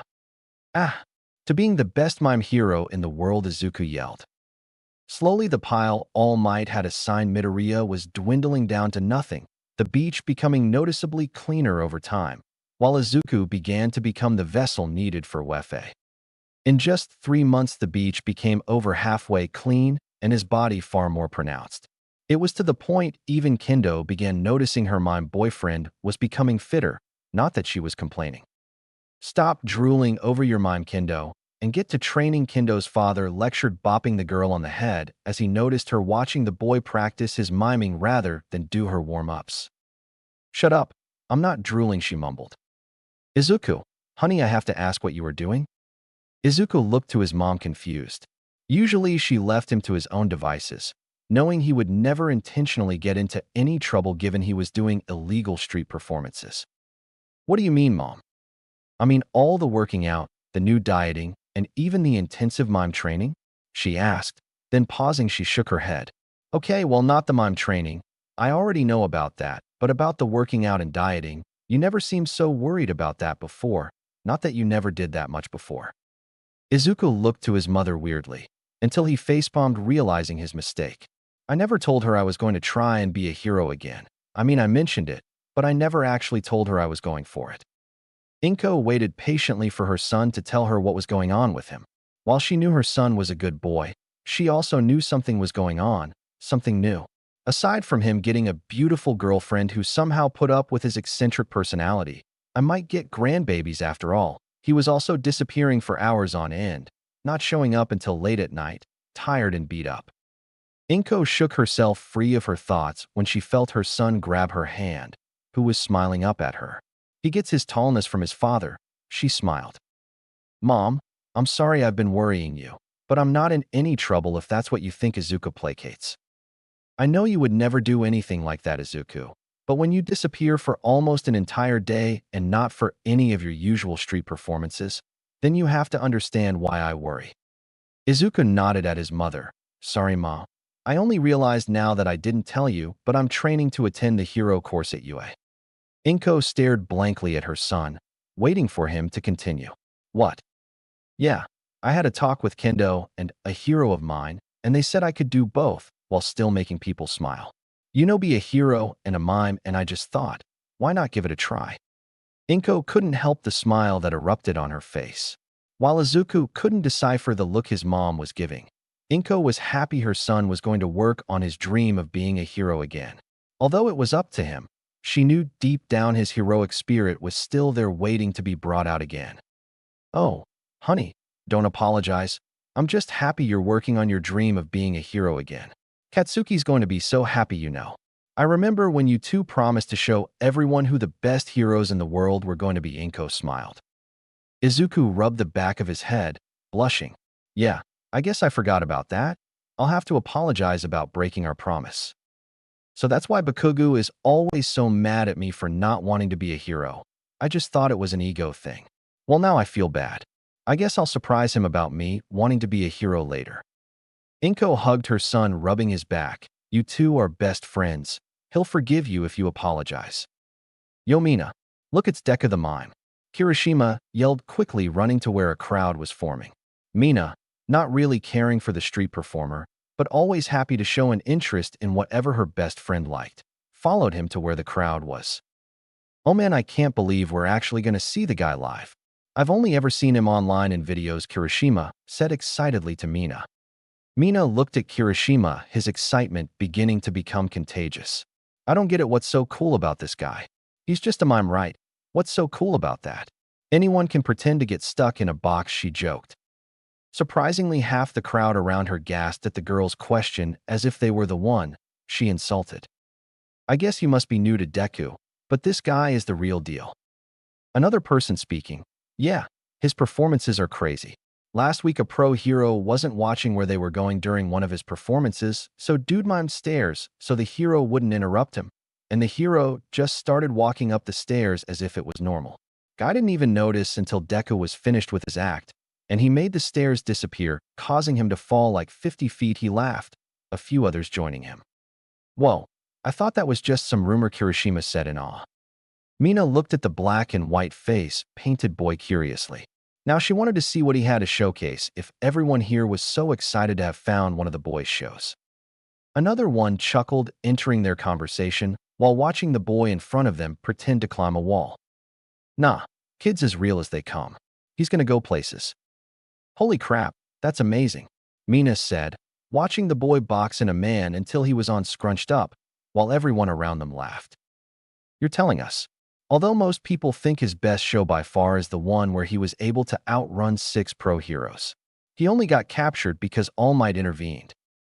"Oh yeah, I heard about that," Kirishima said, still watching the show intensely. "But I couldn't find any video of it anywhere." "That's because from what I heard, a hero with a tech quirk was told to take every video down, so the hero's reps didn't take a hit for not being able to take a mime down," he chuckled.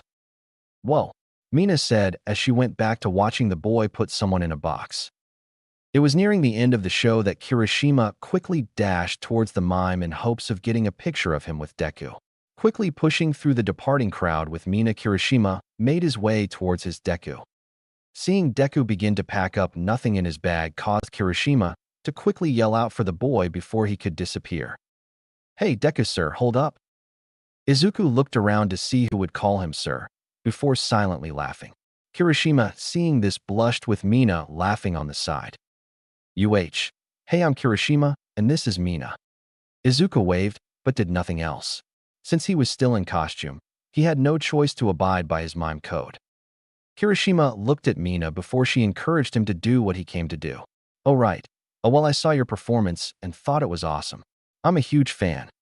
Izuku smiled at the black-haired boy, appreciative of his praise, giving him a thumbs up in thanks. While Kirishima and Mina looked at him weirdly, he merely looked at them expectantly, as if waiting for what they were originally coming to ask. "Oh, well, I was wondering if I could get a picture with you." Right after Kirishima asked that question, Izuku's eyes welled up, enjoying the thought of having his first photo op. It was at this moment Deku knew he was finally getting somewhere. Clenching his fist in his shirt, Deku nodded his head, accepting their request for a picture, exciting both Mina and Kirishima, the latter who couldn't help the giant grin from showing on his face. From there, Izuku smiled wider and began rummaging through his backpack looking for something. Once found, he began to set nothing up in front of Mina and Kirishima, confusing the two who were trying to get the camera feature up on their phone. Ignoring their faces, Deku then went back to the two, settling himself in between them before putting a peace sign up and pressing his thumb down on nothing. When all was said and done, the two looked at each other, then at Izuku, even more confused. What just happened? Mina asked. Kirishima stayed in place, rubbing the back of his head, unsure if Deku was just a jerk and didn't like taking pictures, or if he was just that weird. That is until Deku went back to where he set nothing up and handed back both teens a very bad-looking picture of the two, with a happy-looking mime in the middle. Shock was written all over the two friends' face, while Deku couldn't help covering his mouth while holding back his laughter. How it's physically impossible for you to actually take a picture of us with nothing. How did you do that? Mina yelled. And I want to redo. This is a horrible-looking picture of me. Really, I like it, Kirishima said, at first a bit skeptical, but then enjoying the comedic of the mime. Izuku threw a thumbs up to them until he saw what time it was, which then a shit, I forgot about Kendo, was yelled, and he gathered all his things, including the camera, and began running down the street towards his girlfriend's dojo. Holy crap, I just spoke to Deku the mime, Kirishima said, shocked, but also excited. No, you didn't. He just yelled about forgetting his girlfriend, then ran off. Mina said, still miffed about her horrid picture. Same difference. Besides, we got a picture with him, Kirishima said excitedly. Really, Kirishima? Mina deadpanned. Yeah, seriously, he never takes pictures. It's talked about all over forums. I'm gonna frame mine, Kirishima said with a smile. Mina grumbled before saying she was going to do the same with hers, then perking up after she thought of something. Uffed. Kirishima looked at his best friend, wondering why she was laughing. What up, Mina? Deku said he was picking up his girlfriend, right? Yeah? Kirishima found nothing wrong with this and was still unsure where Mina was going. That is until the pink-skinned girl spoke again. I'm just thinking about how the person Deku is dating probably has a thing for mimes. Or maybe she's a mime too, she said, still laughing, Kirishima joining her when he begins to think the same thing. Izuku had just dropped Kendo off at her house after their date. Luckily, after he had explained why he was late, Kendo had forgiven him, citing it was sweet he would take pictures.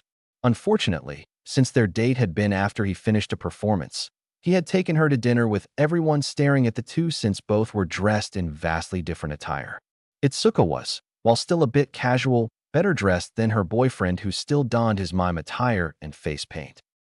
While any normal girl would have been mad at their boyfriend for picking them up in such a way and taking them out like that, Kendo realized her taste in boys was apparently far from normal and enjoyed having a one-sided conversation with Izuku in black and white face paint, making amusing facial expressions. The end of the night makeout session wasn't too bad either, she thought. Overall, Kendo's night was great. That is until she saw her face and neck in her bathroom mirror. Motherphew. So Itsuka. Not a word, Dad. You can't expect me not to say something when you walk in like that, the dojo master says, trying to hold back his laughter. Any other father would be mad at finding their daughter in such a state, but then again, just imagining how long she was like this is too amusing. Kendo glared at her father half-heartedly before going back to her task of getting rid of the black and white makeup on her neck and lips. So far, the makeup was proving harder to get rid of than last time. Yes, I can, Dad. At least try not to laugh while you stare me down and lecture me, Itsuka said while she scrubbed her neck, having just finished her face.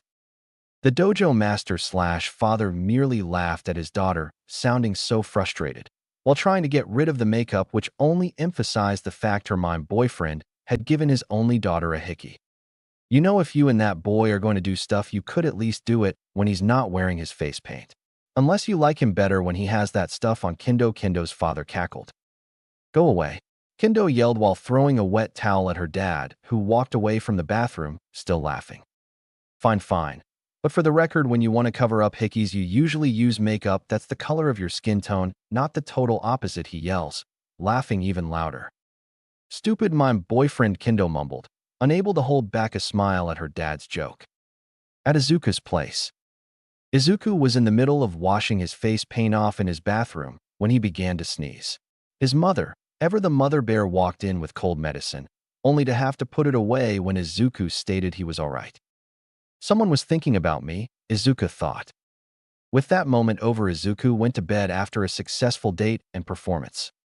Wow, Kendo, gotta admit, for a mime your boyfriend is pretty ripped, Jean said, nodding appreciatively at Midoriya. Kendo merely nodded, just as surprised as her friend of Izuku's transformation. I mean, he was fit before, but now his outfits are practically embedded on his body. Kendo, what did I say about drooling over Mimi McMurdo over there? Her dad yells, playfully glaring as he points over to Midoriya, who is now shooting finger guns to an embarrassed Kendo. And what did I say about constantly calling me out like that? She hissed. You said to stop, but you're in my domain, kiddo. I do what I want, he said smugly. Kendo stared at her father, who smirked back at her. Unable to think of a comeback, she stomped off to spar with Kaido. The dojo master, feeling a tinge of guilt, reaches out to the younger girl, asking her to come back. Come on, Kendo, you know, I'm just Jock Midoriya. I swear to God, if you are mimicking me again, I will end you, the dojo master threatened, when noticing his students who were watching him began to snicker, some outright laughing at him. Izuku quickly pulled out his sign with a sad face, hoping his girlfriend's father would accept that as an apology. Oh no, you don't. I'm not falling for that sad face this time. Go and give me 100 push-ups right now, my boy. You're in my dojo, so you follow my rules. You mimic me, you face the consequences, and oh no, don't even think about faking having a performance right now, he lectured, watching as Izuku feigned being in a hurry and checking a planner he pulled out of nowhere. I checked with Kendo, and you're free for the day, Kendo said, glaring at the mime who tried to sneak out of the dojo when he saw none of his tricks were working. Go on then, give me some push-ups. Relenting to the dojo master's demand, Izuku began his push-ups, deciding he would just count this as part of his training towards UA. On another note, don't mimic Kendo's dad. Just a little more, arg. All Might had just walked up to Dagoba Beach expecting to see his mime protege still lugging around trash, only to see the entire beach clean. To say he was surprised would be an understatement. Well, I'll be damned, breathed All Might as he watched Mime McMimey scream from atop a large pile of trash. He did the entire beach. As it turns out, not only did Izuku clean the specified area beach within the 6 months he had left, but he had been able to clear the rest of the shore as well, with 2 weeks to spare. Not bad, all things considered. All Might, said Midoriya weakly, I did it. Those were the only words spoken by Izuku before he lost consciousness and fell from the mound, prompting All Might to muscle up and speed forward to catch him. This mime boy, mused All Might, he's special indeed. Not many could not only finish the training in this short of time, but the entire rest of the beach as well. My boy, you've only further proven to me you're going to go far as a mime hero. Huh, what? Izuku mumbled, slightly exhausted from his training. All Might, how long have you been here? Not that long, my boy, but might I say you have gone above and beyond my expectations. After righting himself, the mime hero bowed in thanks. None of it possible, if not for his help. Thank you, All Might, but it's also thanks to you that I was able to even do this. Nonsense, my boy. All I did was stoke the fire in you. Everything you've accomplished was of your own merit. Izuku practically glowed with happiness. Hearing that from the symbol of peace only furthered Izuku's drive to be the best hero ever. Now then, pleasantries aside, it is with great honor that I say, Midoriya Izuku, you are more than ready to take in my quirk. The smile that erupted on Izuku's face was blinding. One could even say it could be on par to the symbol of peace's smiles before he goes into a fight with a villain. The pro hero then plucked a strand of his blonde hair from his head and handed it to Izuku. Eat this. Excuse me? Exclaimed Izuku in surprise. To inherit One for All, you must be fed some of my DNA, said All Might. I thought this would be easier than spit or blood. Izuku grimaced at the hair follicle he held in his hand. Looking All Might, who stared at him, he swallowed nervously and forced himself to eat the strand of hair. You wouldn't happen to have any water, would you? Oh, no I don't, All Might said sheepishly. Rolling his eyes, Izuku waited for something to happen now that he had swallowed the hair. Looking at himself, he saw nothing change. I don't feel much different. Give it time to digest, said Toshinori with a chuckle. Come back tomorrow, and we will begin training. We may only have 2 weeks, but we will use them wisely. Oh, I can't, Izuku said, looking away awkwardly. What, why? All Might asked, incredulous. Izuku looked at his sensei. You know about my designated mime time, and tomorrow I have another show. In fact, it's for a birthday party, he said, giddy. My first birthday party, he sighed wistfully. All Might's sweat dropped at the boy in front of him, but accepted this was what he had gotten himself into when he had chosen a mime as his successor. All Might sighed, all right, fine. Come here on Sunday. A bup, no excuses. Once you get here, I will begin to teach you as much as I can about how to use one for all. Really? Yes. Midoriya Izuku. I promise you will become a great mime hero. That night. So Izuku, tell me again how you managed to nab this birthday party event. Inko Midoriya questioned, happy for her son. Well, I kinda overheard. You were eavesdropping? She snickered. No. The mother of one looked at him with an eyebrow raised. Okay, maybe, but I swear, it wasn't my intention, Mom. Inko tried. She really did, but failed to hold back the laughter at her son, who was trying to convince her that his eavesdropping was unintentional. Wasn't your intention to run from 6 pro heroes either, was it? Well, no, not exactly. But I mean, I thought you wanted to know how I got the birthday gig. Okay, okay, for a mime, honey. You sure are sassy, she giggled. Izuku wasn't sure whether he should continue his story or pull his hair. However, when he saw his mom look at him with that smile that says, I'm sorry, go on, he decided to go with the latter. As I was saying, I overheard this lady telling her daughter how they were having trouble finding some sort of live entertainment for her sibling's birthday party on the walk home through the shopping district, and amazing networking skills I have. I slyly dropped my card as I passed by her. Inko nodded her head, impressed at her son. While I don't condone the eavesdropping, I must say I am impressed at your execution. But that doesn't tell me how you got the job. That's the best part. As I was walking away, the woman called me over to tell me about the card I dropped. After she looked it over and saw what it was, she asked me if Deku the mime was any good. And of course I kinda played him up, then showed him the video of him outrunning the pro heroes. Then a few older performances, and then 10 minutes later, I have a birthday to attend for a 6 and 10-year-old. Well, bravo, Izuku. Your first birthday party, and you got it with deceit and lies, Inko chuckled. Izuku stared at his mother in disbelief until he saw the mirth in her eyes. Why do I even talk to you? He sighed. Because you love me, and you have too, she laughed, walking off. The next day, Izuku had just waved goodbye to his mother after they had finished making sure he had all he needed for the birthday party today. Good luck, Izuku, don't choke.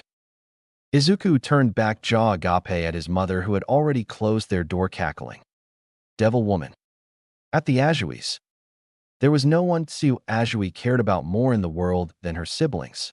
It's why she was aiming to be a hero. She wanted to protect them with all her being.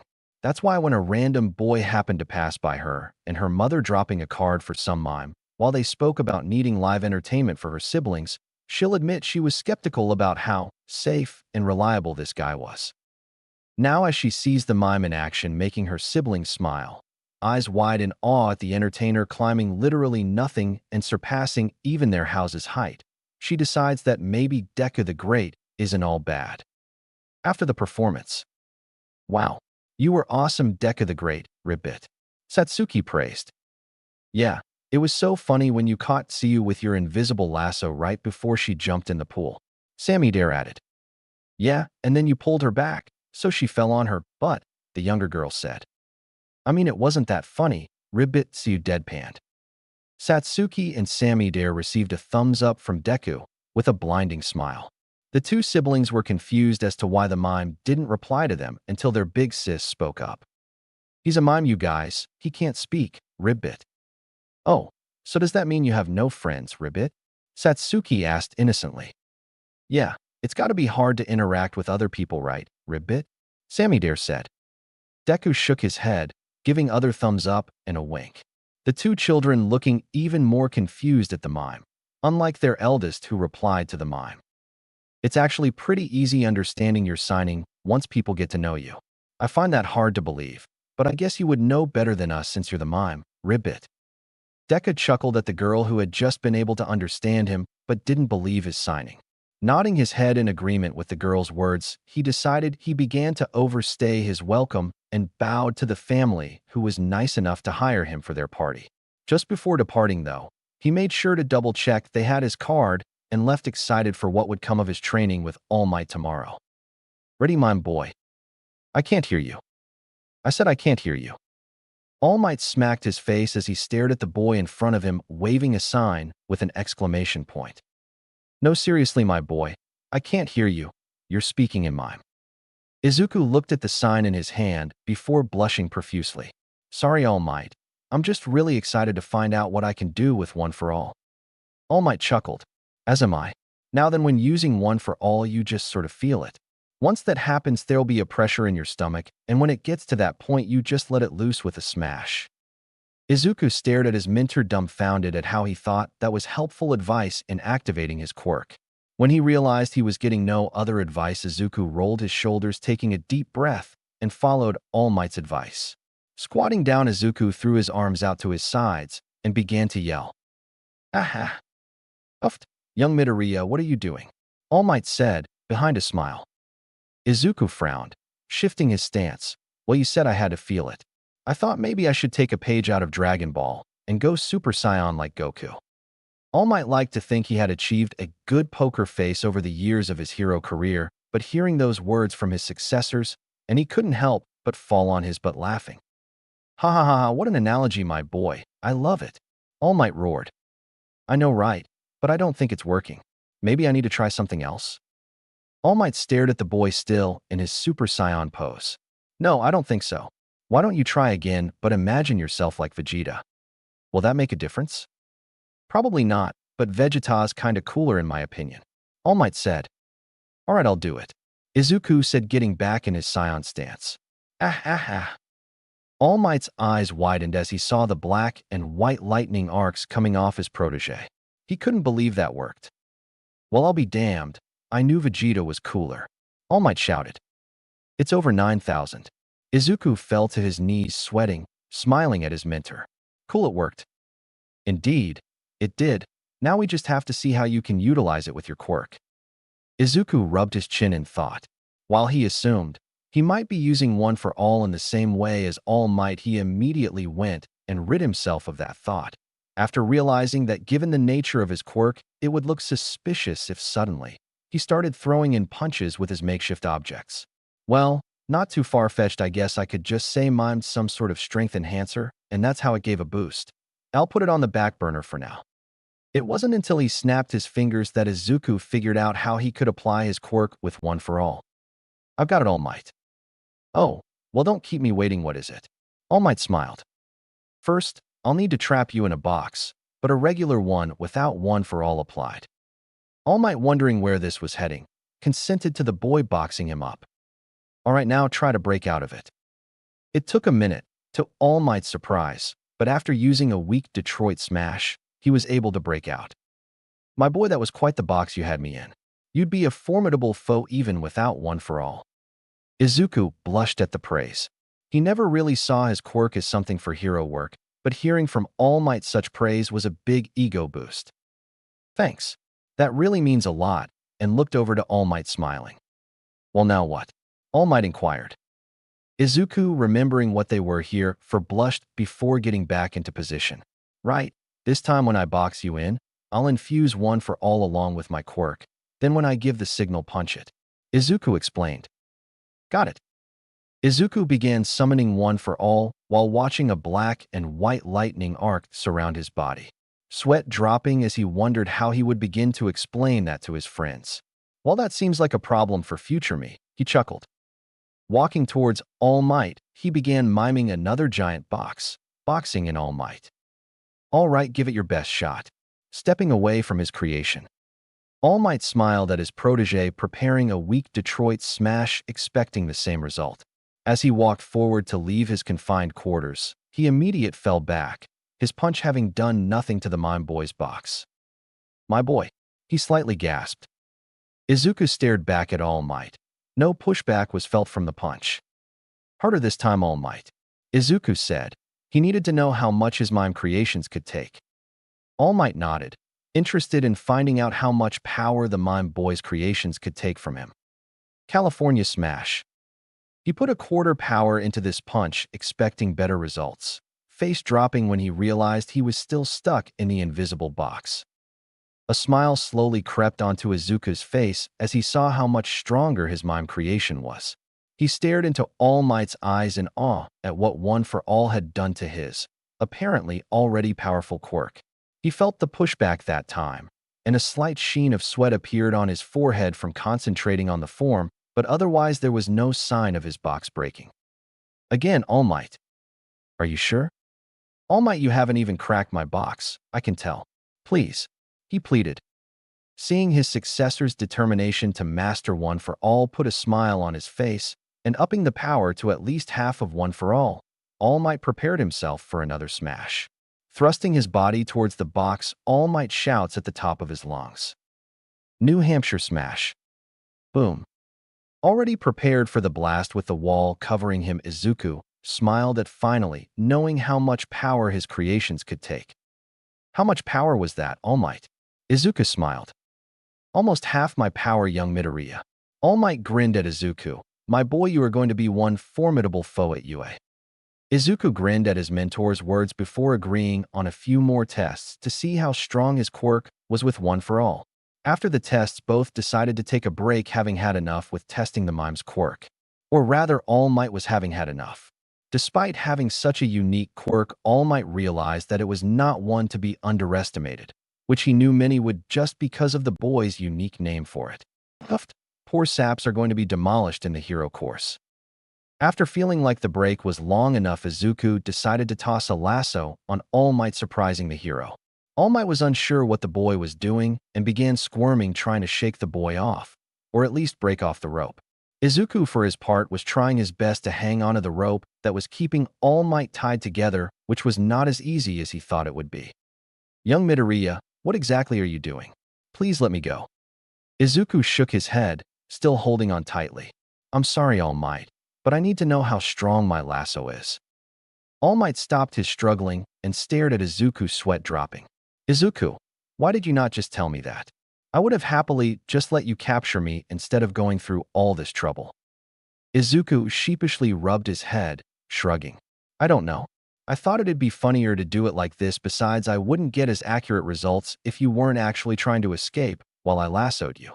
Also, on a scale of 1 to 10, how much were you actually struggling to get out of the rope? All Might chucked at his successor's thinking, unable to get mad at the kid. Letting it slide, he decided to think over his question before answer. Well, this rope is pretty tight, so I'd say about an 8. I don't want to hurt you, so I'm using half power to try and break through, but it seems like no matter how much strength I use, I can't. But then again, I'm not struggling too much because I know you're not an actual threat. So given all the data, I'd say my miming quirk has the ability to possibly stop someone with strength not exactly on par, but with about half your power. Would that be correct, All Might? All Might thought about all they did, eyes going wide. Yes, I would have to agree with that assessment, my boy, possibly even higher than that though if you continue to improve on the input of One for All. Izuku's jaw dropped at All Might's words, surprised that he could maybe even go head-to-head with someone on par with All Might. All of this seemed like a dream, but after pinching himself and seeing All Might's smiling face, Izuku decided that no, all of this was real, and he was going to make the best of it and be the greatest mime hero ever. Izuku was exiting school late, having changed into his mime attire for a late performance, when he ran into his old friend. So, you finally did a birthday party, Deku? Izuku raised a sign up, confused on how he found out. While he was gaining a following, he didn't alert Bakugo of his miming activities. He doubted Bakugo also kept up on his tags or the forums about his career either. I overheard your mom telling the hag during their evening brunch. TCH, congrats. Izuku raised a thumbs up to the boy in front of him, ignoring the eye roll. Can't you talk? You're not even in cost dash? Oh yeah, you are. What, got another show to go to or something? Izuku nodded his head before walking away, the boy deciding he wasn't finishing talking to him. He didn't know why, but he felt he needed to still talk to him. A stupid mime. Listen, Deku, I overheard a few things from your mom, and I just want to know if it's true, so will you please stop for 5 seconds? Bakugo grunted. Izuku paused his walking, wondering what Bakugo could want to talk to him about, until his eyes widened, mouth dropping. The talk he had with his mom last week about Bakugo, the apology, and the promise, he had forgotten all about it with his training and the birthday party. Izuku practically slapped his face, realizing how screwed he was, There was no way his mom didn't mention to Annie Mitsuki that he was aiming to be a hero again. Oh man, this is not going to be good. Bakugo took a deep breath, grinding his teeth. I heard your mom tell the old hag you were aiming for the hero course now. That true? Izuku nodded, wincing at the boy's blank face. You really only joining because your girlfriend and some heroes said you could make more people smile? Izuku nodded again. Bakugo nodded, scowling. So you're not joining for any other reason? Izuku shook his head, a smirk appearing on his face. He realized he needed to make things right. Right now was the time to tell Bakugo he remembered their promise. Clasping Bakugo's hand, he pointed to the other boy then himself and pumped his fist. After releasing, he pulled a sign out with the number 1 on it. To anyone else, it would seem like Izuku just made a bunch of random gestures, but to Bakugo, his rival/enemy/best friend, he knew exactly what Izuku was saying. The same exact glint, which was in mid-area eye, appeared in his eye, as well as a matching smirk. Clasping the mime boy's hand, he nodded back. Hell yeah, we're gonna be the number 1 heroes, you stupid Deku. You better train your ass if you want to stand by my side, got it? You damn mime. You gotta make up for lost time. Izuku smiled, nodding his head, then pointed in the other direction, waving his hand, a clear invitation for Bakugo to come with him to his performance. Rolling his eyes, the blonde followed Izuku reluctantly, although secretly he was interested in seeing one of his frenemies show for the first time. Bakugo was in complete awe as he watched the damn nerd perform his heart out in front of the huge crowd. He never knew he could do all these things, given all he ever did was trap him in a box or hog-tie him. Nerd's actually pretty good, he mutters. Yeah, Deku's pretty manly, right? A black-haired boy yells to his right, eyes shining as he stares at the boy break dancing above them on nothing. Get the hell away from me, extra. The boy simply smiles at him, still talking about how awesome Deku is, ignoring Bakugo's eye roll. I got a picture with him a couple months ago with my best friend, it was awesome, the boy says. Bakugo is still staring at the extra beside him, confused as to who the hell this is, before grunting. That's cause Deku's not a shitty extra like everyone else. The boy stared wide-eyed at Bakugo before grinning. I know, right? Oh, I almost forgot, I'm Kirishima. I don't care, bland hair. After his performance, Izuku decided it was time Bakugo met his girlfriend. Bakugo almost choked when he found out that his girlfriend was real. You found a girl to date you even though you're a fucking mime. Izuku shot him a thumbs up and smirked. Bakugo scoffed at the green-haired boy. Oh, shut up, this girl's probably not even hot. Probably has a weird mime fetish. Bakugo cackled, before hitting an invisible wall. Fuck you, Deku. As the two walked up to the coffee shop where Kendo said she would meet them, excited to meet someone close to her boyfriend, Bakugo immediately tripped on his own feet and began to choke on his own spit. Deku's girlfriend was hotter than he expected, and way out of his nerdy league. Hi, I'm Kendo Itsuka. Kendo said, a bit nervous now that she sees the angry-looking boy in person. Holy shit, you're hot. Bakugo yelled, as he pointed to Kendo, then looking to Izuku still in his mime attire. Izuku, unfazed by his words, was smirking, shooting finger guns at Kendo and Bakugo. Kendo, for her part, tried. She really did try to stop the red blush appearing on her face, but knew by the heat she felt on her face and the chuckle she heard around her that she failed. Izuku apparently didn't care that Bakugo thought that of Kendo, because all he did was shoot a thumbs up and wink at Kendo. I don't understand why. How? This nerd. He continued to yell, pointing at the mime boy. Do you have some sort of mime fetish? Is that how the nerd scored? You're like a 9 in him. Look at him, he's not even on the scale. So how? Kendo at this point tried to hide behind her jacket, but forgot she didn't bring one, given it was the middle of spring, and with the attention the loud blonde was bringing, knew she would never be able to come back to this coffee shop again. Tell me, nerd, how did you bag a hottie like her? Izuku smiled before lassoing Kendo and tossing an arm around her and shot a wink, embarrassing her further in the coffee shop. By now, most occupants brought their phones out and were filming the debacle, laughing at the teens, finding it hilarious. You're telling me you just lassoed this chick while miming a few gestures, and that's how you got her? Izuku shook his head, looking for something in his pocket and pulling it out, then reenacted exactly what he did to win Kendo over.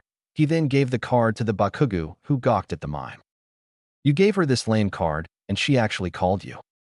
Izuku smiled at the blonde, nodding, pulling his blushing girlfriend even closer to him. Bakugo was speechless. He couldn't believe the nerd got a girlfriend before him, and a hot one at that. She must have a mime fetish. Please stop, you guys. They're watching, Kendo begged. Bakugo and Midoriya looked around them, finally noticing everyone filming their conversation, laughing. Grunting, Bakugo got up and paid for their drinks while flipping off the phones and dragging his friends out. Come on, losers, we're leaving this place. Thank God, Kendo whispered. Deciding they wanted to just relax after such an embarrassing moment, they headed to Dagoba Beach, comparing quirks along the way. Once they were at their destination, they found a spot to sit at and finally got to getting to know each other. Bakugo Katsuki. Huh. Bakugo Katsuki. I'm the nerd's best friend. Bakugo grunted. Izuku shooting a thumbs up. Oh, I'm Kendo Itsuka, his girlfriend. Yeah, I got that, man hands. Just don't know how. He mumbled. Kendo rolled her eyes at the nickname he dubbed her after finding out her quirk revolved around enlarging her fists. So you got man hands. Ha ha ha ha. Hey Deku, imagine the hand JOMPH. Watch it, you damn Pomeranian, Kendo grunted, after judo flipping the boy onto his back. So, you talked this damn mime into actually applying himself instead of just doing some lame ass. Fine, okay. They aren't that bad, Bakugo relented when he saw Izuku glare at him. I just mean you actually convinced him to actually use his quirk for hero work, instead of just miming. Bakugo said. Kendo looked at the blonde boy who looked like an angry Pomeranian at first sight. Now that she's heard him talk, he seems kind of okay, aside from calling her an extra. Nodding her head, she reveals she was. Well, Izuku said a hero also had a part in that. Ignoring the second part, Bakugo begins to grumble. Never listened to me, but get a pretty girl with a mime fetish and all of a sudden he wants to start saving people. TCH, whatever, so long as he wants to be a hero I'm fine with it, I guess. Hey, I already said I do not have a mime fetish. Kendo yelled. Damn it, Deku, let me go. I swear to God I will end you. Kendo turned back to her boyfriend and his friend only to see the boy on the ground, his arms and leg bound together. She couldn't help but giggle at the sight of the angry blonde wiggling on the floor, while Izuku pointed to Kendo and pulled a sign with a peace sign. I don't need to make peace with her. I just said she had a mime fetish, nerd. Man hands, tell your boyfriend to let me go. Kendo pouts at the blonde's insult, looking away and crossing her arms, allowing her boyfriend to continue to mess with Bakugo. Oh, I'm sorry, I can't hear you. Walking off, Kendo ventured off to get another drink, while Bakugo shouted curse words at the orange-haired girl. Glancing at her hands, she puts them in her pants before walking off. I'll get you, fetish girl. At Kendo's dojo. Itsuka, had I known you had a mime fetish, I'm not sure I would have let you go out with Deku. Kenta said with a small smile on his face. Fetishes usually lead to some weird stuff that I don't think I want my daughter to be a. Dad. Don't worry, Kendo, based on online polls, you two make a cute couple. You, being the hot one, balance out him, the nerdy one. Ikari joked, while the dojo master cackled at the comment. Actually, there are forums debating who could be the hotter one based off Deku's physique and smooth moves. Many believe that title belongs to you, Kendo, while some are calling Deku nerdy and hot. A twofer which is rare for some relationships. Jean added, enjoying her friend's blushing face. Kendo slapped her face, embarrassed that her father and her friends had seen the video, which was filmed yesterday and now were making jokes at her expense. I can't believe people actually put that up. She moaned. Oh yeah, but don't worry, people are rooting for you two to become a couple's hero duo when you become heroes. Her father soothed, not that it really helped. Thanks, Dad, I guess. Happy to help. Young Midoriya, your girlfriend is quite pretty.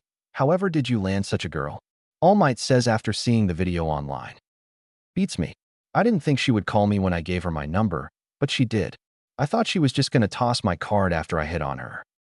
Well, you are quite lucky to find a girl who appreciates the arts and is also going to be a hero, All Might said, chuckling.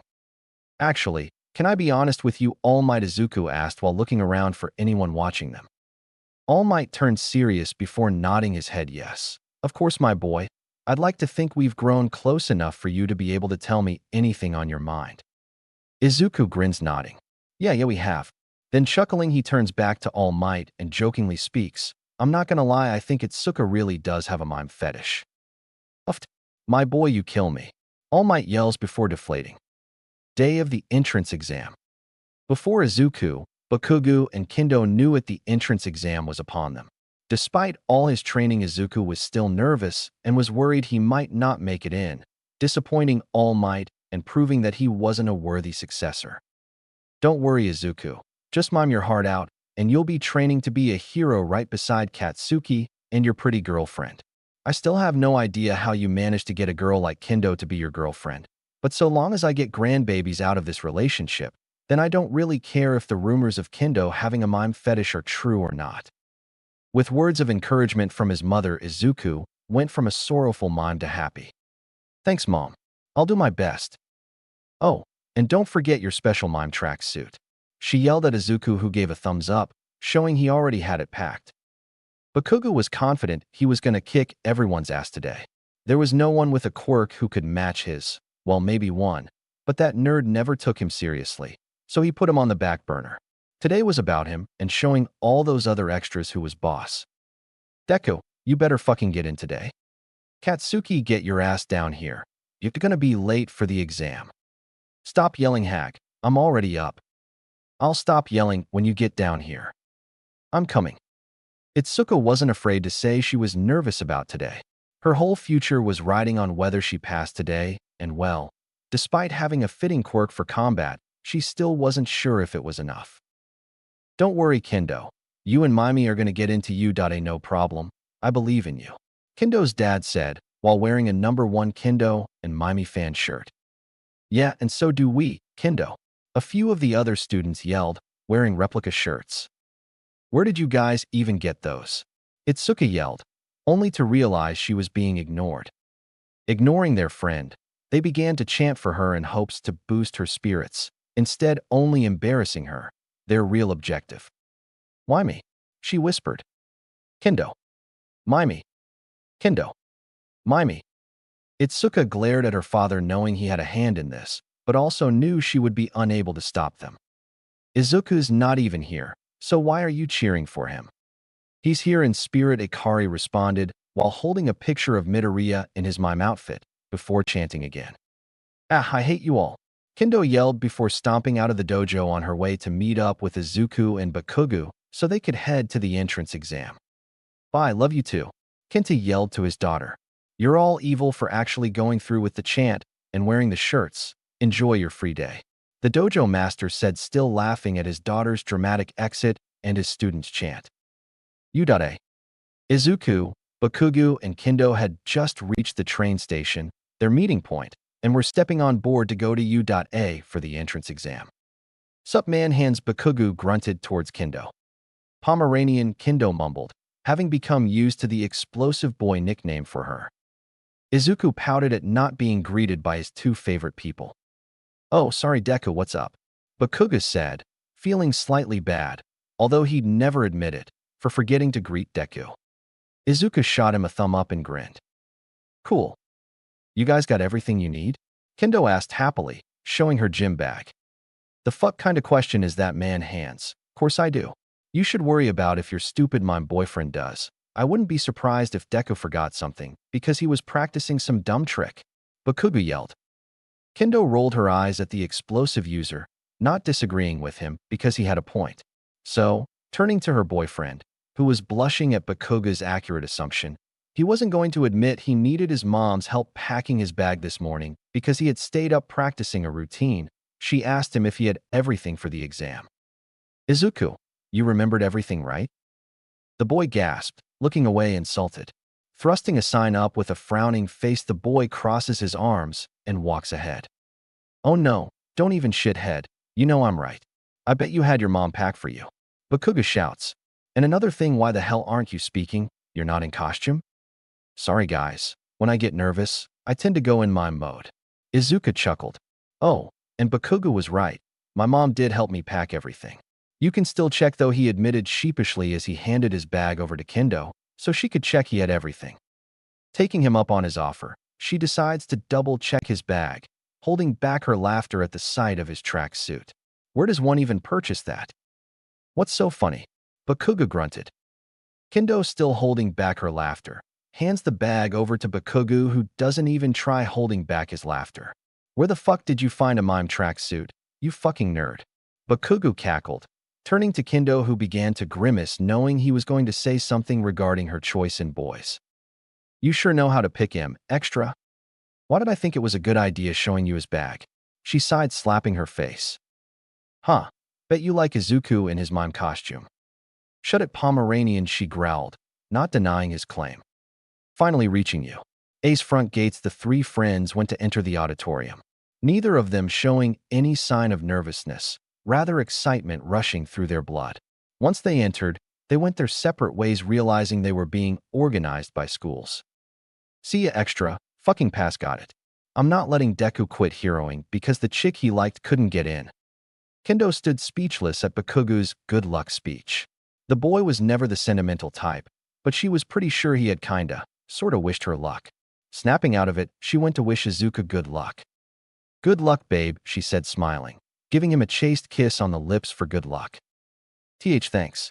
I'll do my best to get in. I mean, even if I don't, I'll be fine since I can just go for the general course then transfer, but I want to be with you, so I'll do my best to pass, he smiles, waving at her while walking to his seat, blushing from the kiss he had just received. How is he so smooth without even trying? Kendo groans while walking to her seat. He's a mime, for Christ's sake. After the written portion had ended, our two examinees were even more excited for the upcoming part of the exam. The third just wanted to get things over with and head over to Tokyo's shopping district for his 5 o'clock street performance. Bakugu had a vicious glint in his eye, raring to go against whatever the practical was, while Kendo was excited to show off her quirk and all the work she's done to get where she is. Izuku just wanted to move on and focus on his street performance.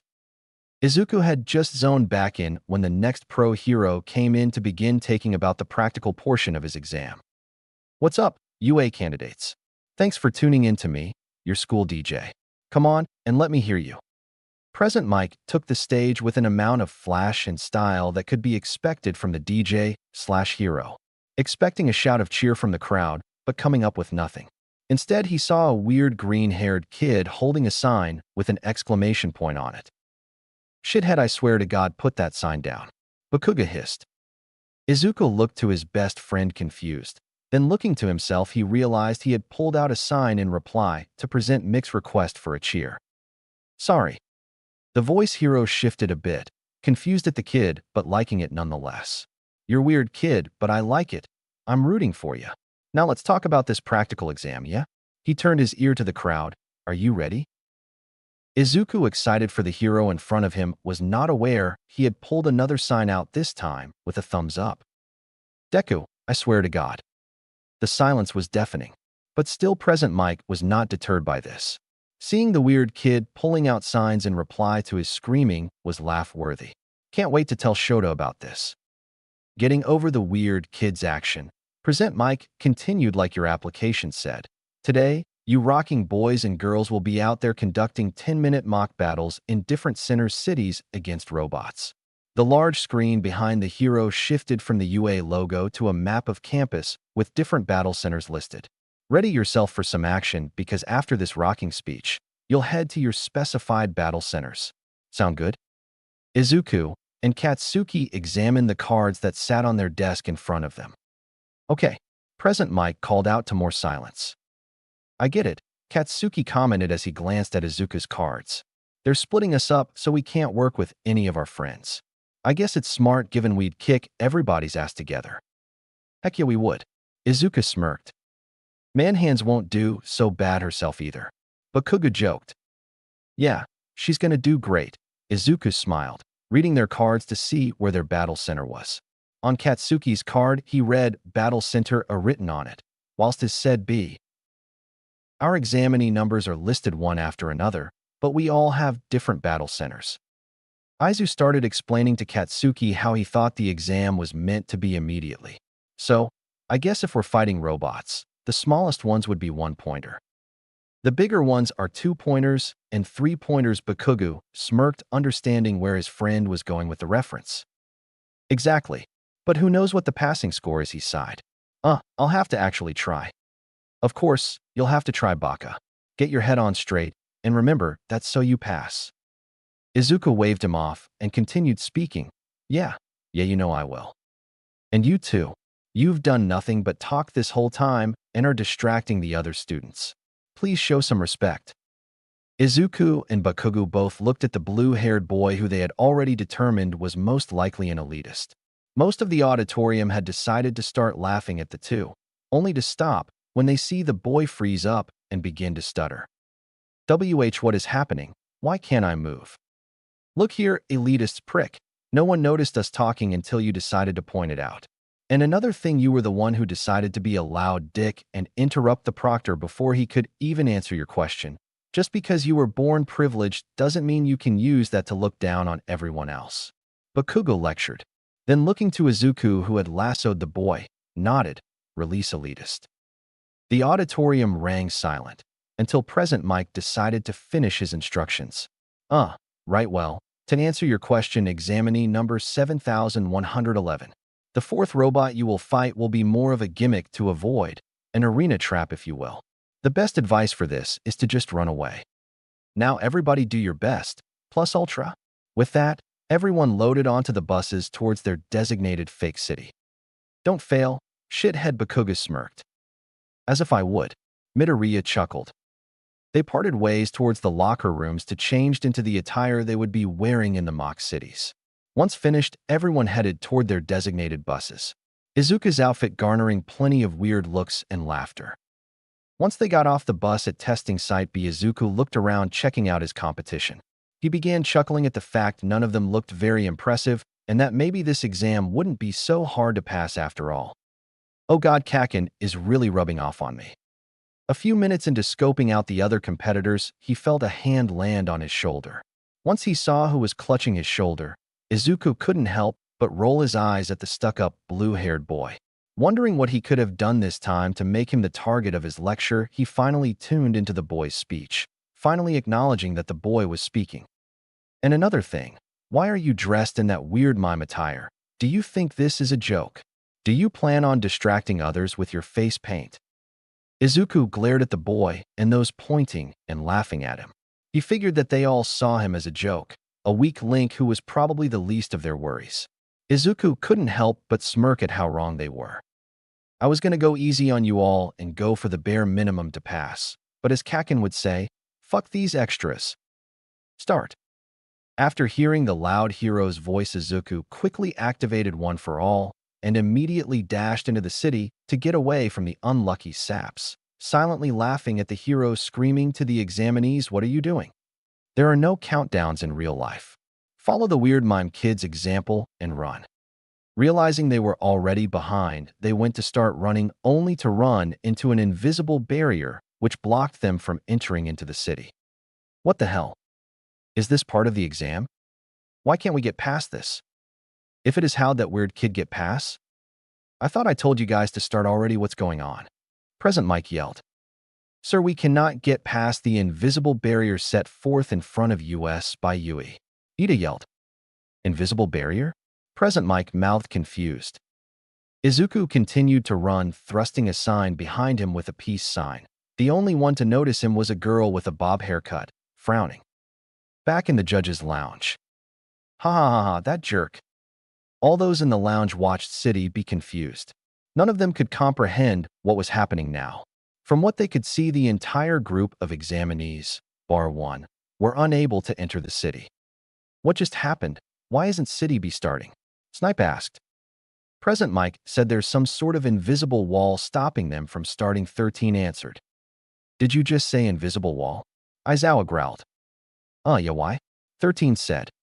So, the kid actually came. Swear to God if he passes, I'm gonna make his life hell in my class. Aizawa grumbled, confusing everyone in the room. Want to share with the class what you're talking about? Power Loader drawled. That kid there in the middle of the city that's practically destroying every robot with ease is the one who I had trouble catching a few months ago. No shit, that's the mime kid. Midnight yelled. Yeah, it is. Never got his name though. It says here his name is Izuku Midoriya. Quirk, what the hell? It says here he calls it mime. Gives him the ability to create any construct he can imagine. Cementos explained. Every person in the room looked at the lone student in the mock city in awe as he destroyed another robot with an invisible construct and continued his way happily. Nizu, what the hell are we going to do? That kid is in there destroying every single robot while those other examinees are stuck out there? 13 yelled. That's gotta be cheating? Midnight said incredulous. Nizu stared at the screen in awe. Without turning back at the others, he shook his head in disbelief. This is by far the craziest loophole I've ever encountered. Nizu grinned crazily. Snapping out of his trance, he looked to the other teachers. He's not doing anything wrong. Percy, but how is he able to maintain that wall and still fight? Young Midoriya, you little jerk. All Might cackled. He didn't care that they were all looking at him while he laughed at the other's misfortune. He expected this, in fact. The kid walked into the examination dressed as a mime.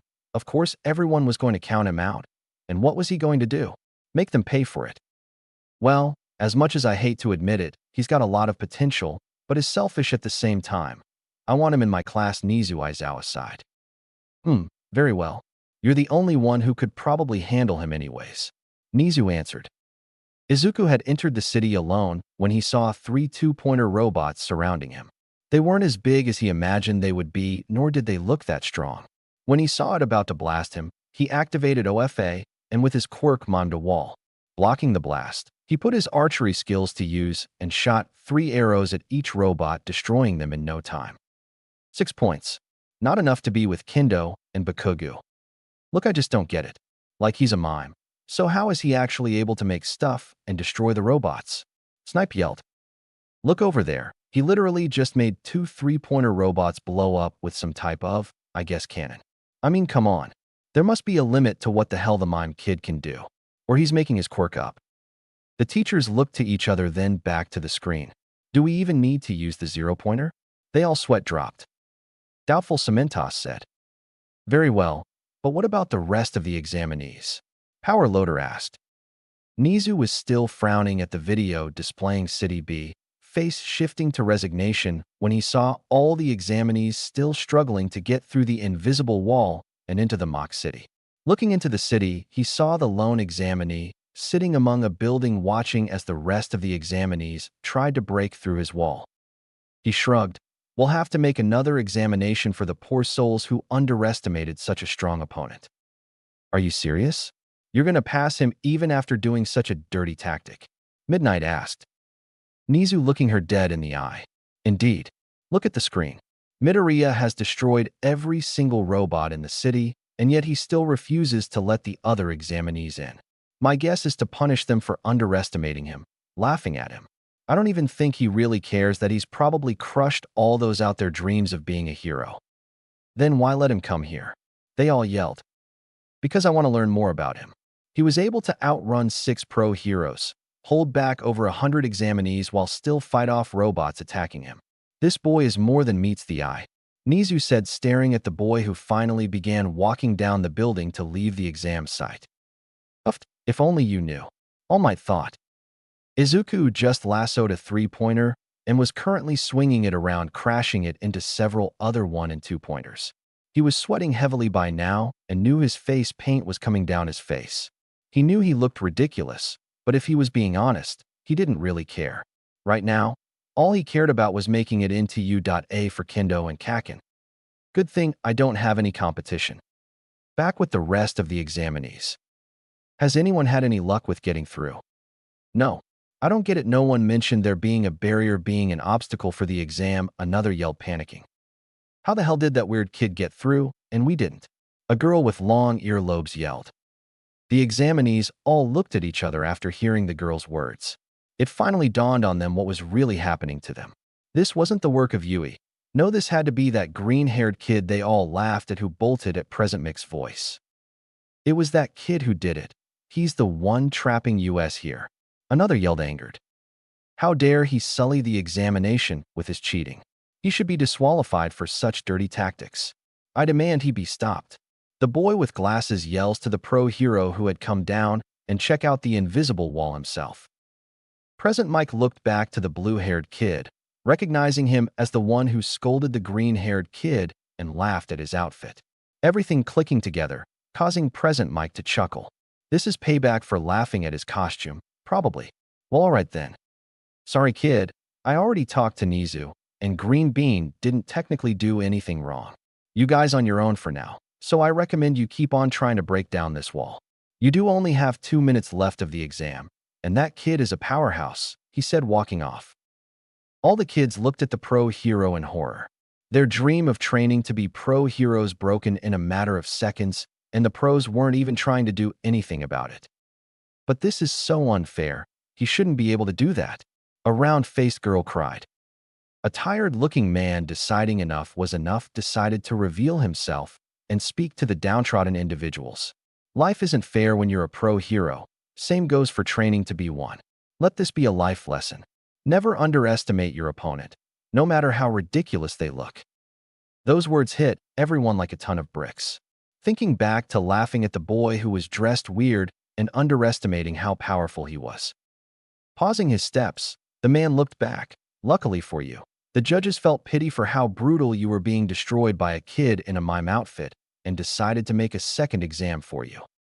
This was met with cheers, but soon stopped when they saw the man's creepy grin. Don't cheer now. This will be even harder than fighting robots. See you in an hour. After the exam. Ah, Deku, you fucking nerd. Only you would keep everyone from taking the exam. Izuku had wiped his paint face off, no longer dressed as a mime, laughing alongside Bakugo and Kendo, who couldn't help but laugh alongside them as well. Kakin, they laughed at my mime's suit, and no one laughs at my mime's suit. Bakugo and Kendo both looked at Izuku, surprised at how serious he had become when speaking about his outfit. His sweet and laughable demeanor turned slightly mad, was a dizzy 180 from what they usually saw from their best friend. Whoa, sir. Ha ha ha. Just kidding. Nah, I just wanted to show them who was boss, Kakin. They called me weak, and that blue-haired kid kept yelling at me. So I figured show him who's boss, right guys? Bakugo and Kendo were slack-jawed at Izuku, his demeanor changing again, giving them whiplash. Babe, can you maybe chill it with the 180 emotion changes? Kinda feel like you're pumping. Kendo joked. Izuku laughed at his girlfriend's words. Sorry. I'll stop. So how do you think you did? Both friends smiled smugly before answering. Awesome, of course, turning to each other and glaring. He asked me Pomeranian/man hands. Stop copying me. You stop. Both walked off for a break. 5 minutes later, coming back with food for Izuku as an apology for leaving him alone and not realizing it. Sorry, babe/Deku. Both looking away guiltily, while handing their best friend an ice cream and soda as an apology. Izuku laughed at their antics, smiling, unable to get mad at them when they both acted the same. They're too alike sometimes. Izuku was in the middle of a performance at the Tokyo shopping district, the crowd getting bigger and bigger as he performed, bringing a smile on his face. The person standing next to him, being used as his assistants, not so much. Why the hell did I agree to this? He said we were going out, not that I was being used as his mime assistants. I swear to God, when I get out of this box, you are so dead. At the end of the performance, he had received a roar of applause, bowing. Then, pointing to his girlfriend, who was still tied up red-faced, received a louder applause. Woo, go Deku's assistants. No way. Remember, that's his girlfriend. Oh, no shit. Are they going to be a performing duo? Izuku, smiling, was about to nod his head yes, before Kendo cut him off. No, I was just pulled into his act unaware, literally. I thought this was going to be a date. She sighed. Well, can it still be? You spent time with him doing what he loves, so shouldn't it count? Someone shouted. Kendo stared at the crowd in disbelief, those beginning to murmur in agreement. Izuku joining them. No way. No, I am not. No, I am not taking relationship advice from my boyfriend's fans. A normal date is out for lunch, or movies, or… Wait, what am I doing? I don't need to explain myself to you. Deku, untie me. Suit yourself, mime girl. The crowd shrugged as they began to disperse.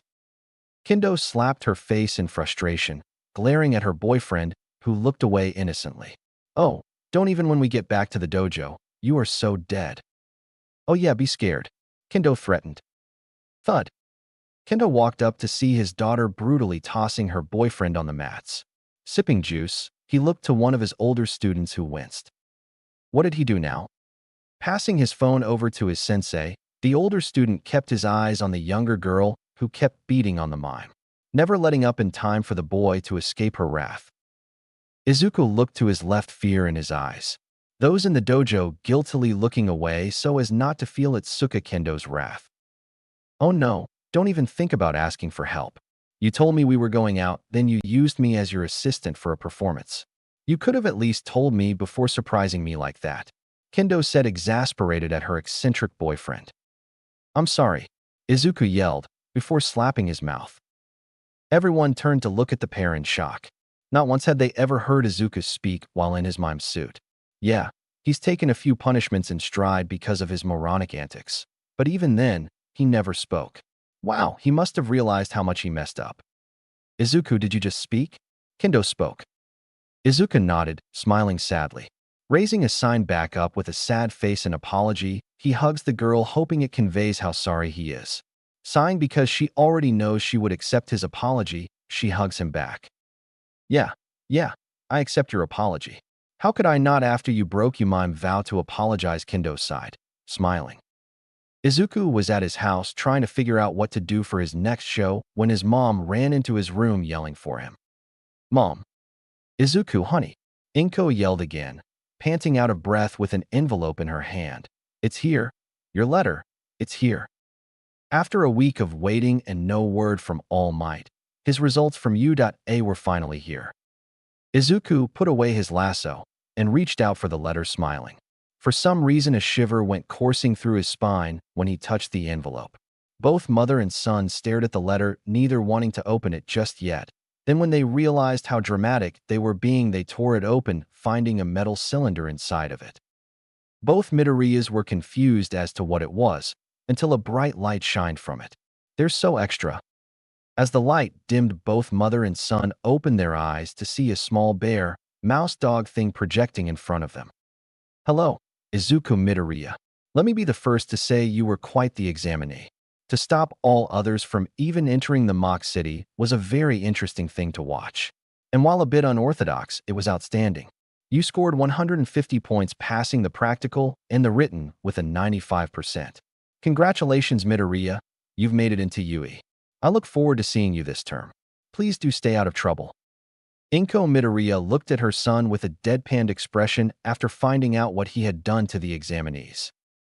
Izuku, did you seriously keep the other children from completing the exam? You. Oh my God, you're so stupid, but God, is that funny. My little boy is going to be the coolest hero ever. Inko said, tears of laughter rolling down her face as she hugged her son. Izuku hugged his mom back, smiling at the words on the letter. Class 1A. So, you got in Class 1A too, huh? You figured they'd put the two strongest people in the best class. Bakuga scoffed. Turning to Man Hands, he looks asking with his eyes for her class, unaware of her downcast look. Oh, actually I got put in 1B. She said, a bit sad and embarrassed that she was put in the lower hero class. Wait, seriously? You're not going to be in my class?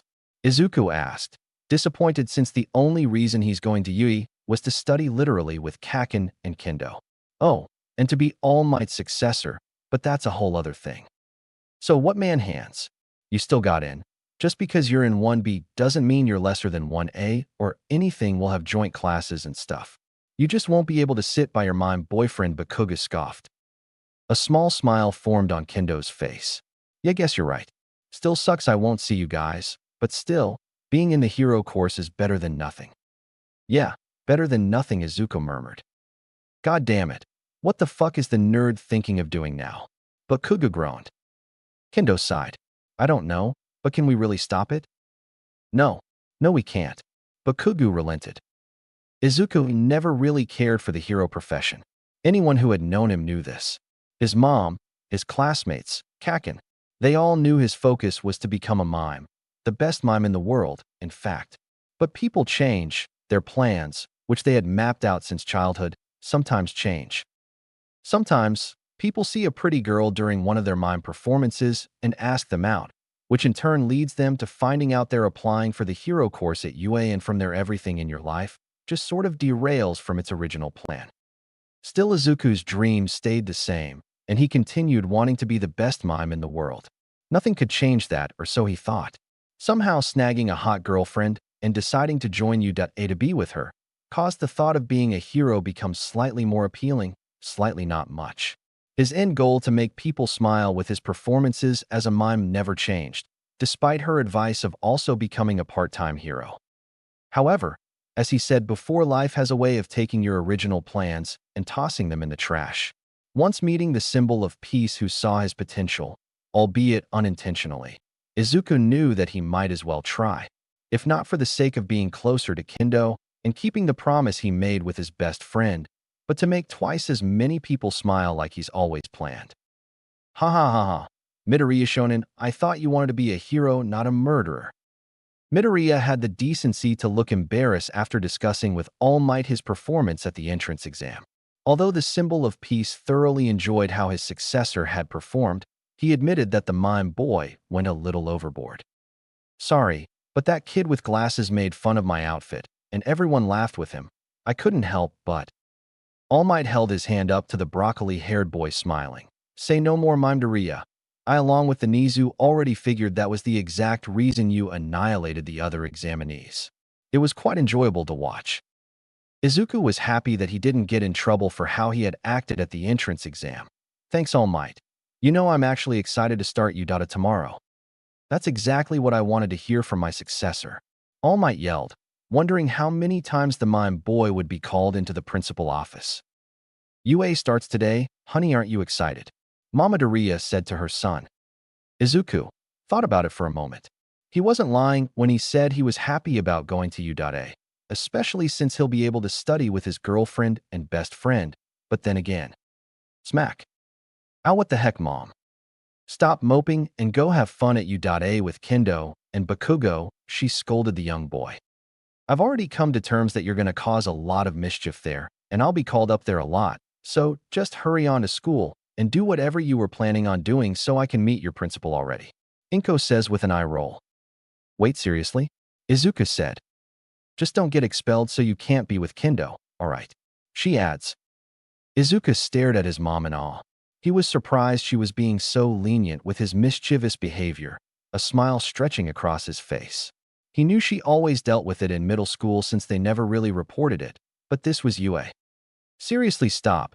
The only reason I'm allowing this is because I highly doubt, and I mean it when I say I highly doubt you'll be able to find anyone else with a mime fetish anytime soon, and I want grandbabies. She glared. Do not screw this up for me, Izuku, she growled. Izuku blushed bright red at his mom's words, laughing. Deciding she was right, and it was better to get ready, he grabbed his signature red shoes, yellow backpack, foregoing the tie since didn't even know how to tie it, and headed out. Bye, Mom. Thanks for the advice. Bye, you little nerd. Don't screw up. Izuku never imagined he would end up here, walking to the entrance of this school, U.A to be exact, for the hero course that he applied to, where he got in. Class 1A, not 1B.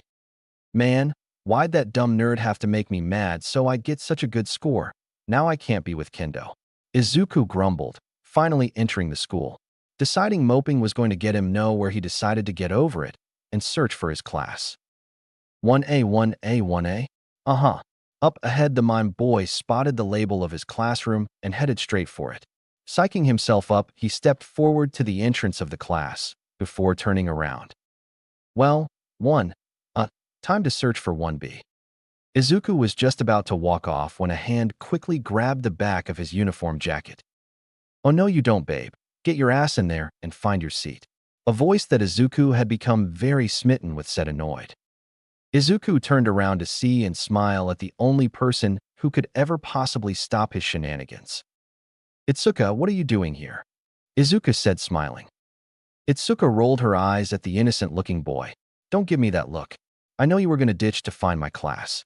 And as flattered as I am, I really rather we both just get through the day with no problems. She pleaded. Izuku kicked his shoe at the ground, looking away. But I don't wanna. I wanna be with you. He whined. Itsuka had to look away from the boy's puppy eyes, annoyed that he could be so smooth, without even trying. Izuku, get through the day without any problems, and I'll be your assistant for your next performance.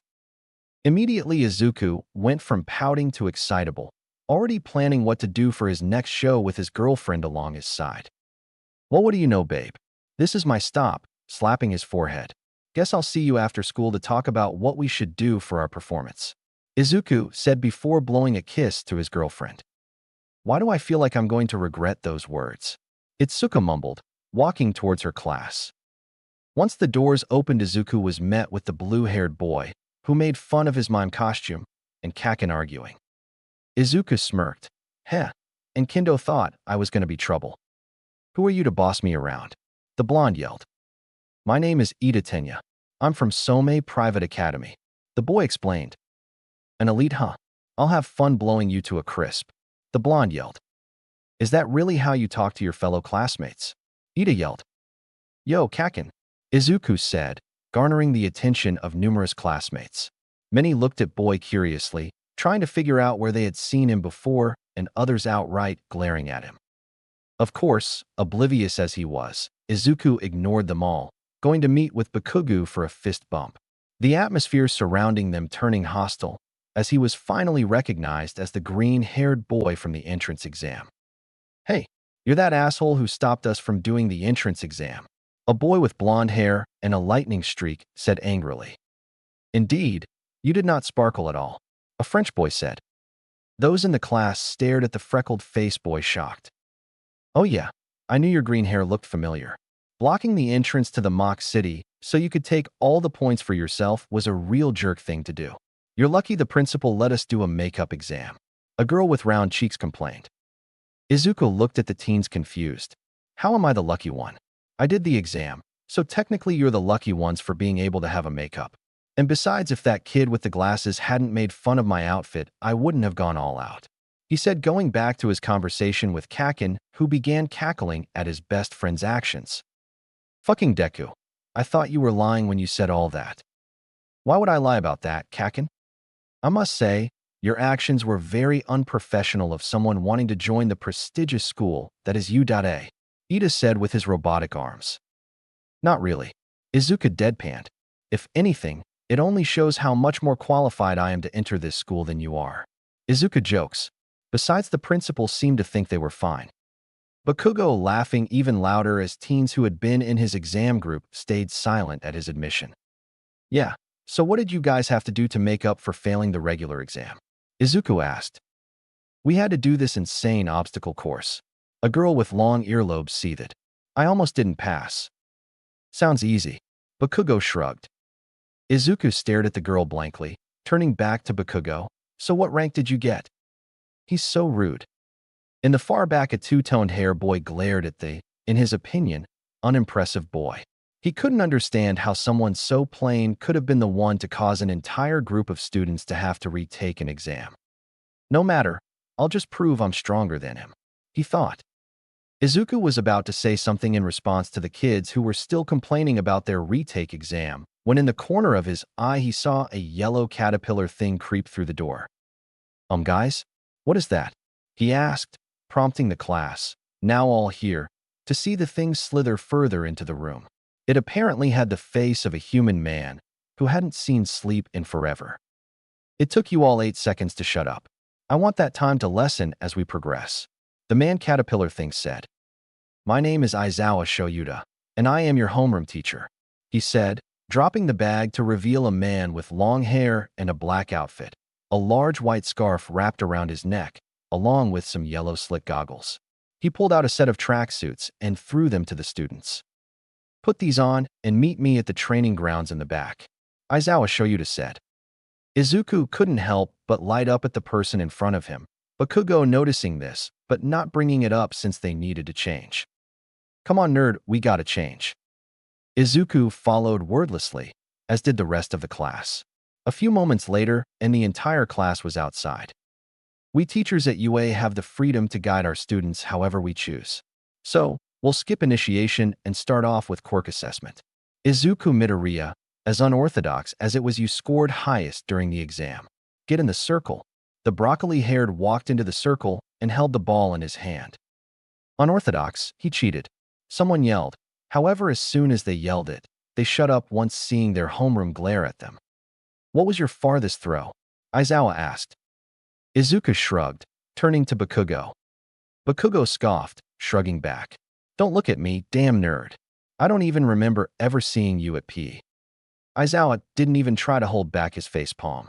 Why the hell did I ever accept this kid into my class? Izuku turned to the man with a sly smile. You know why? Eraserhead. The homeroom teacher sent his raps faster than the class could blink, but it seemed that was no problem for Izuku, who quickly mimed a wall. Bahaha, doesn't this bring back memories? I swear to God, Midoriya, if you don't throw that ball, I will expel you so fast, you will end up miming on the streets. Joke's on you, that's exactly what I've already been doing. He yelled. Boom. Ow. Kaken, what was that for? Izuku whined, trying to rub the pain of Bakugo's explosion from his head away. Nerd, if you don't throw that ball right now, I will tell Kendo you're misbehaving. Before Bakugo could even finish that sentence, Izuku quickly summoned One for All and combined it with his quirk. Once he tossed the ball up in the air, he hurriedly mimed a bat hitting the ball outside the fences of UA. Oh my god, Mina, I think that's Deku the Great. Kirishima whispered excitedly. Holy crap, Kirishima, we're going to class with Deku, Mina said, just as excited. Karo, wow, Satsuki and Samide are going to be excited about this.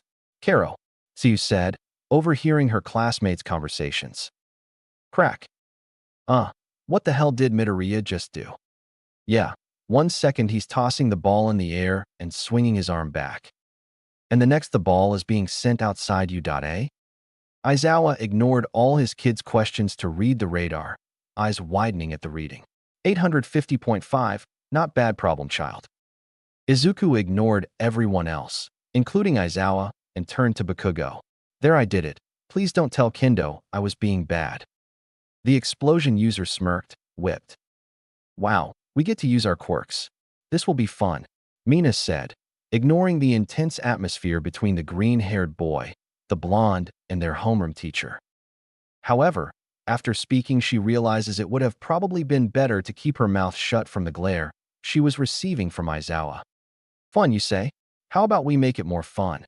Last place gets expelled. The class gawked at this. Izuku, you're on thin ice, so take this serious or I'll expel you regardless of ranking. Rude. But that isn't fair, Urarako Chako said. Not fair. Natural disasters, villains, and quirk-themed incidents are not fair. This is simply weeding out those who can be heroes from those who can't, he said. Now, let's do the rest of the tests. For the next 2 hours or so, the students were scheduled to do multiple sets of tests. He looked over most of the tests and saw that his mime quirk would be of no use and relied mainly on One for All. The first test put Izuku against the candy-caned hair boy. Both rivals lined up against each other, the boy turning his face to Izuku to quickly speak to him. I just thought you should know you don't look like anything special, and I'm going to show that to everyone. Izuku smiled at the boy not speaking. Then slowly he raised one hand, then another in front of the boy, confusing him and everyone else looking at the two about to race. Only one knew what was about to happen, and he couldn't help but laugh. Ha ha. Go, Aizawa shouted. Ow. Izuku shot forward like a bullet, meeting the finish line in less than 4 seconds.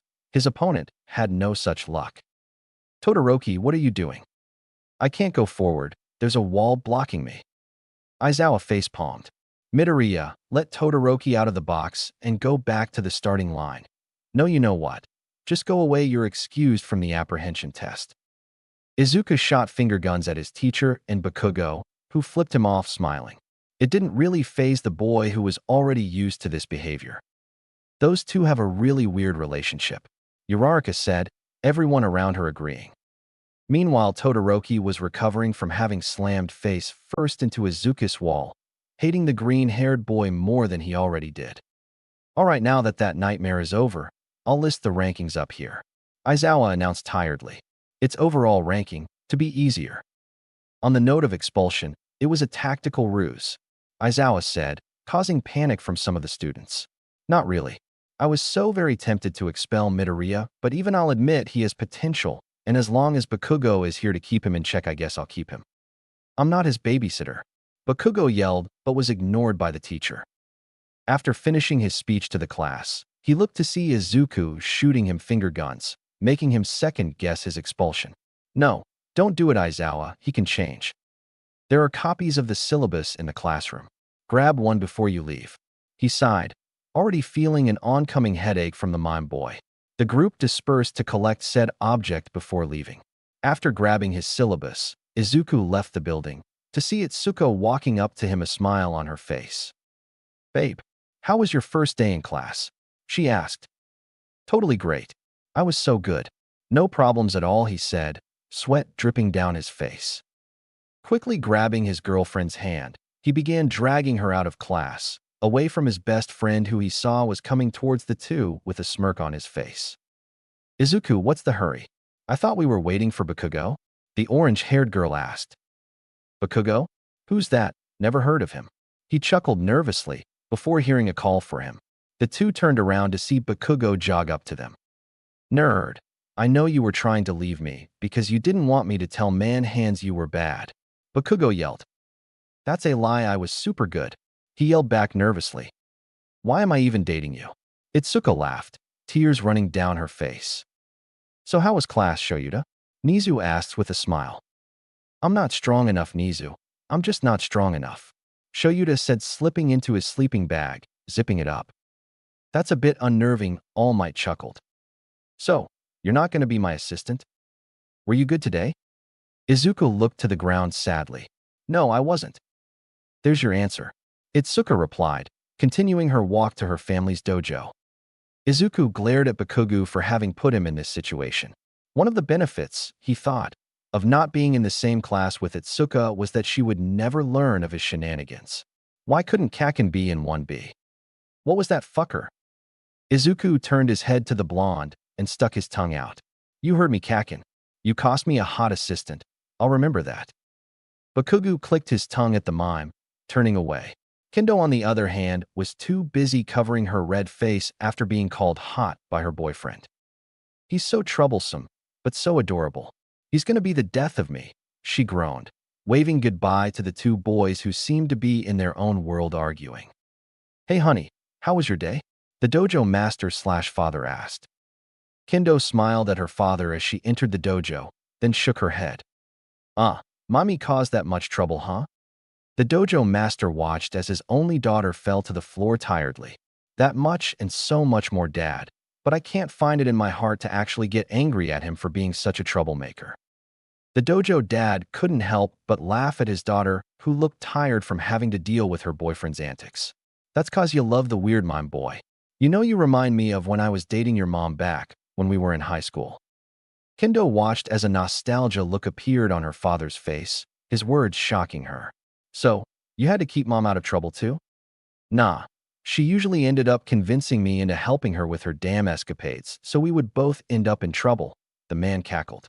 "There was really no use in even trying to stop her." Kendo facepalmed at this information. "So, I get my weird taste in guys from you."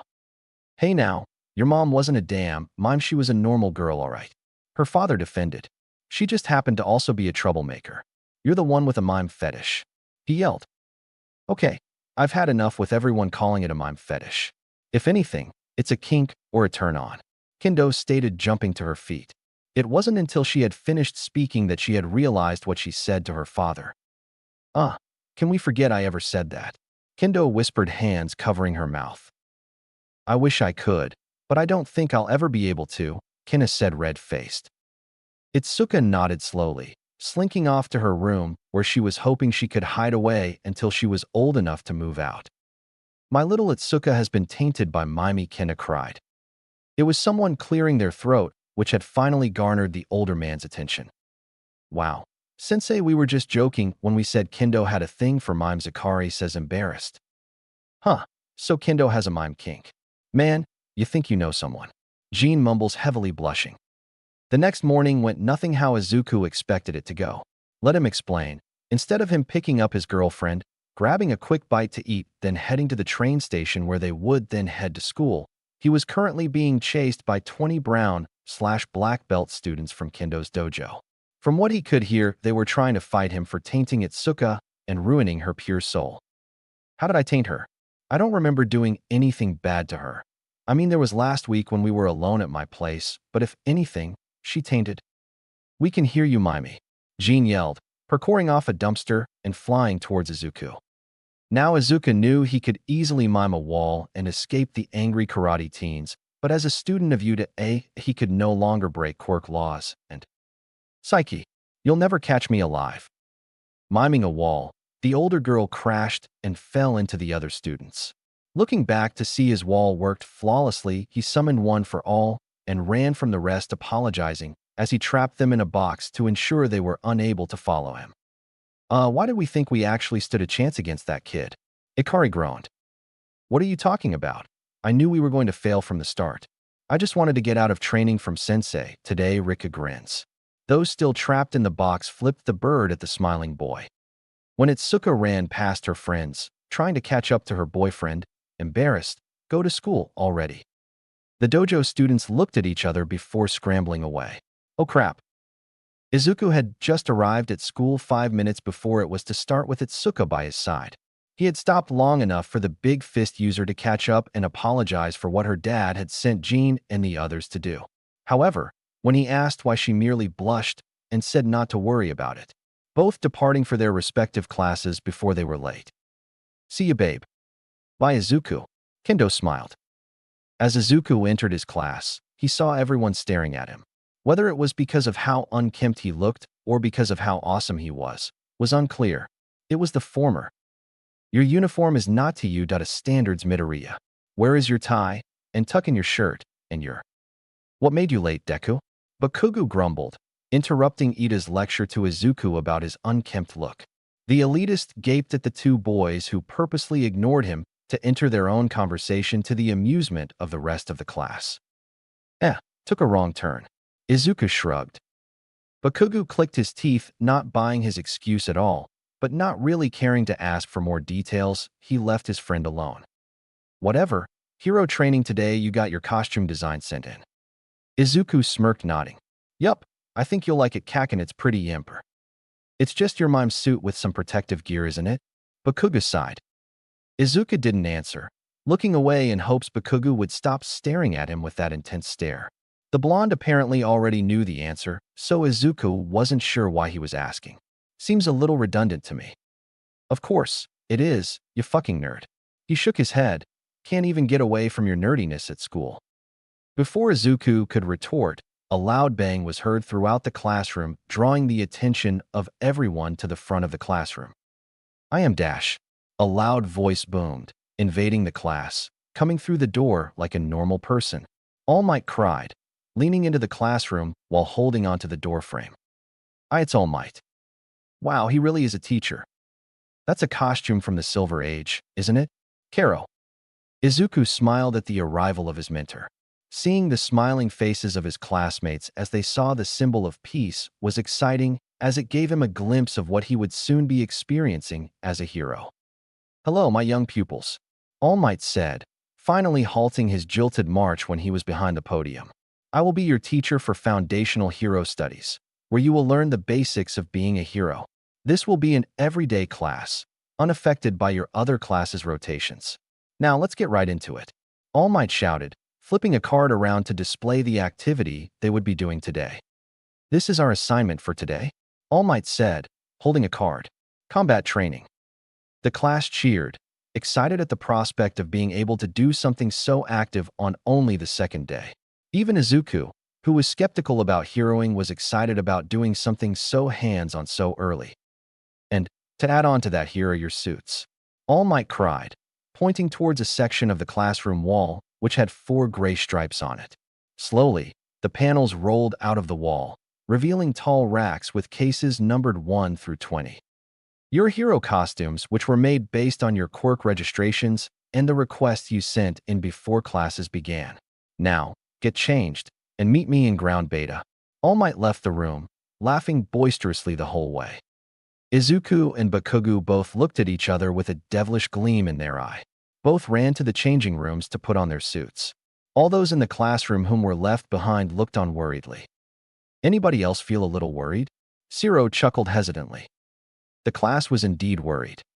Finally getting over seeing the 2 troublemakers of the class rush out of the room, The rest of the class had grabbed their case and went to the locker room, both boys and girls changing as fast as they could so the lesson could get started and they could see everyone else's costume. In the boys' locker room, Izuku had just finished applying his face paint and begun painting his signature black diamonds to his cheeks. At the sound of someone calling his name, he looked away from the mirror in the locker room, staring blankly at who called him. "Yo, Midoriya, what are you doing?" Kaminari asked. This call-out was enough to draw the attention of all the other boys who were now also interested in what Izuku Midoriya was doing. They saw he was already dressed in some weird black and white outfit, but now it seemed as though he was applying makeup on his face. "Yeah, why are you putting makeup on?" Ojiro asked. Izuku shook his head, pointing to Bakugo to clarify what exactly he was applying to his face. The boys looking more confused every minute. Izuku stayed quiet.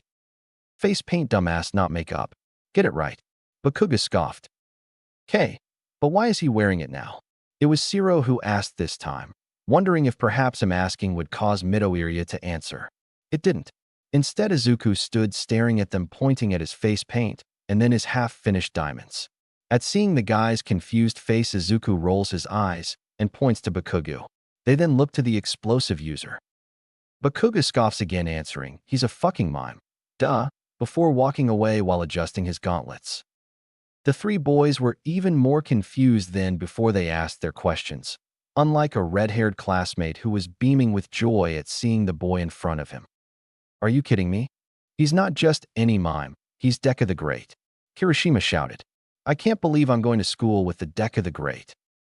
Bakugo showed surprise at someone knowing who Izuku was, while Izuku's eyes were brimming with happy tears towards being recognized. This must be what pro heroes feel like at being recognized. "Oh man, it is such an honor to meet you. I hung up our picture we took, you know. Mina and I still haven't figured out how you were able to take our picture, but we still enjoyed it, you know."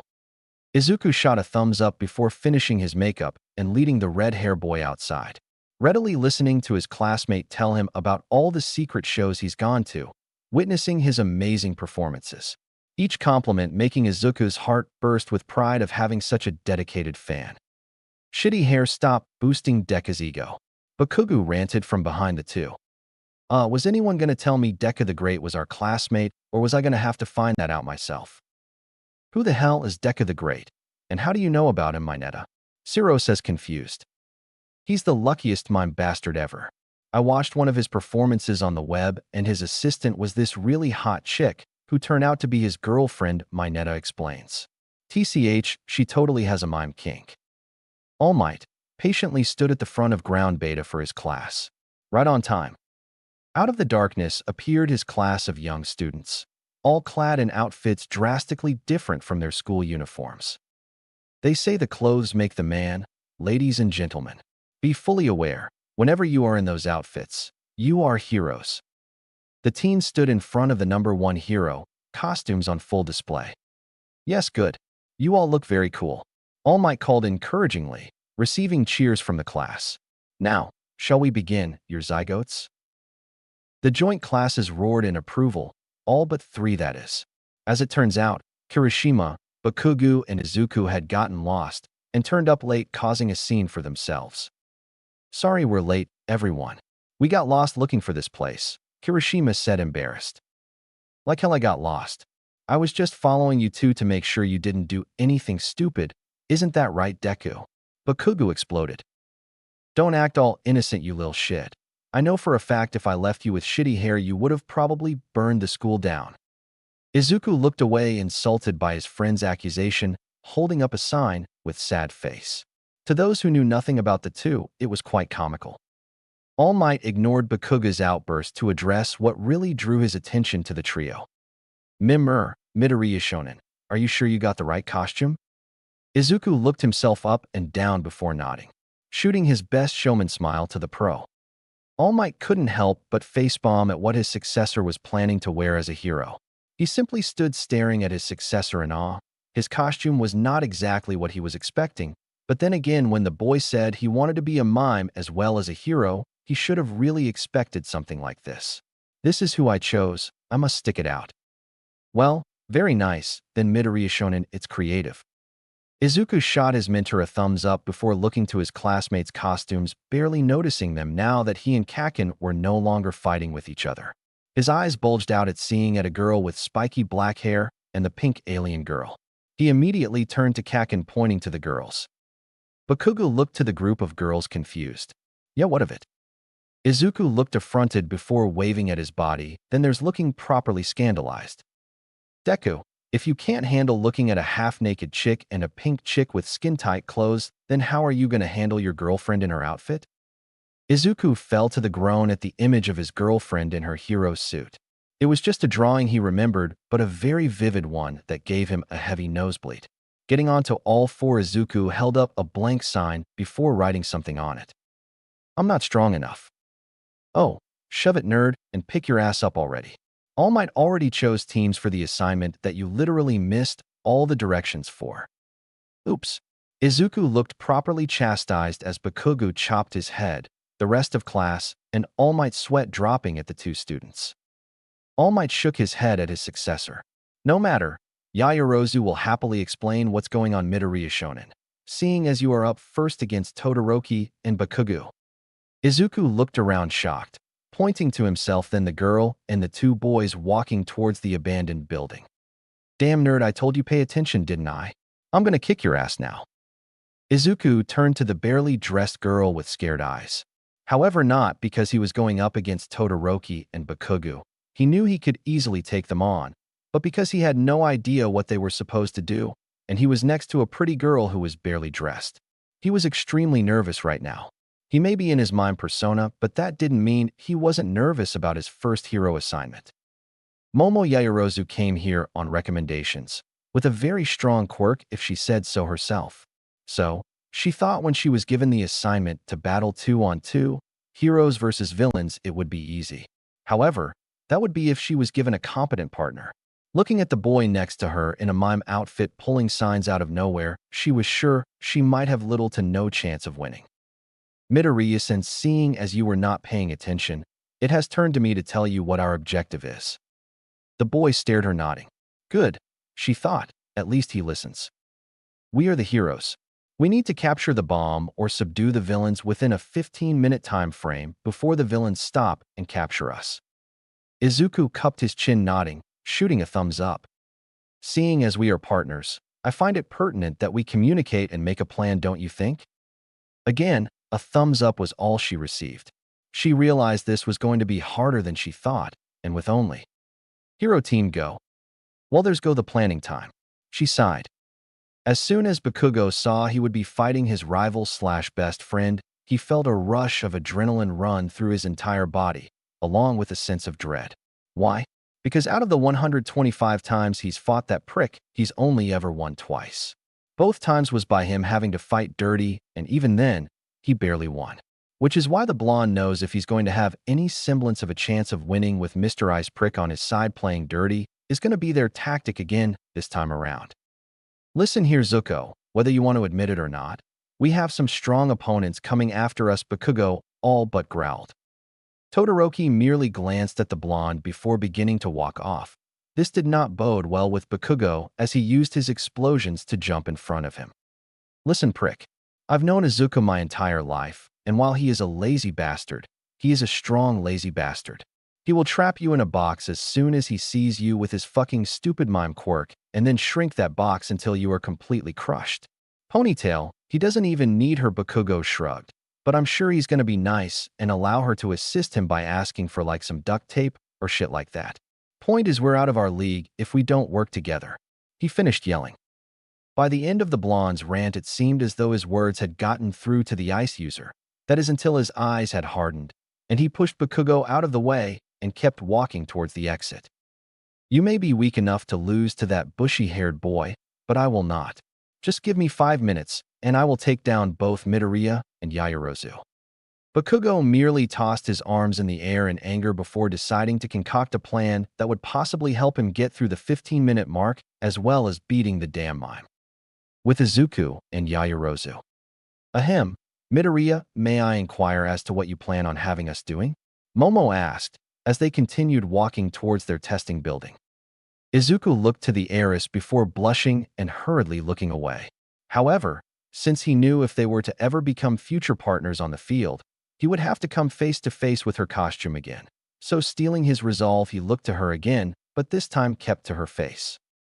In the back of his mind, he told himself he should have been doing that in the first place, but no need to sweat the little things. Anyways, as Izuku thought about the heiress's words, he shot her a thumbs up before pointing towards the top of the building, garnering a curious look from her. You want us to go to the top of the roof? While I can understand the logic behind it, why not go straight in? By doing that, we could search each floor bottom to top. Izuku shook his head with arms in an X formation, then counted down to 0 with his fingers while pointing at the front door, which just frosted up. Oh wow. Todoroki already tried to freeze us using his ice, and you figured he would do that, which is why you want us to go to the top floor. Because since Todoroki came down here to stop us, that would mean they most likely have the bomb on the top floor. And if Todoroki is down here, then that means Bakugo is left alone up there. Exactly, deduction skills, Midoriya. All Might Sweat dropped at his two students before smiling. Yaoyorozu would learn to understand Midoriya so fast. Amazing, Yaoyorozu was able to make a connection with Midoriya and understand the boy in just under 2 minutes.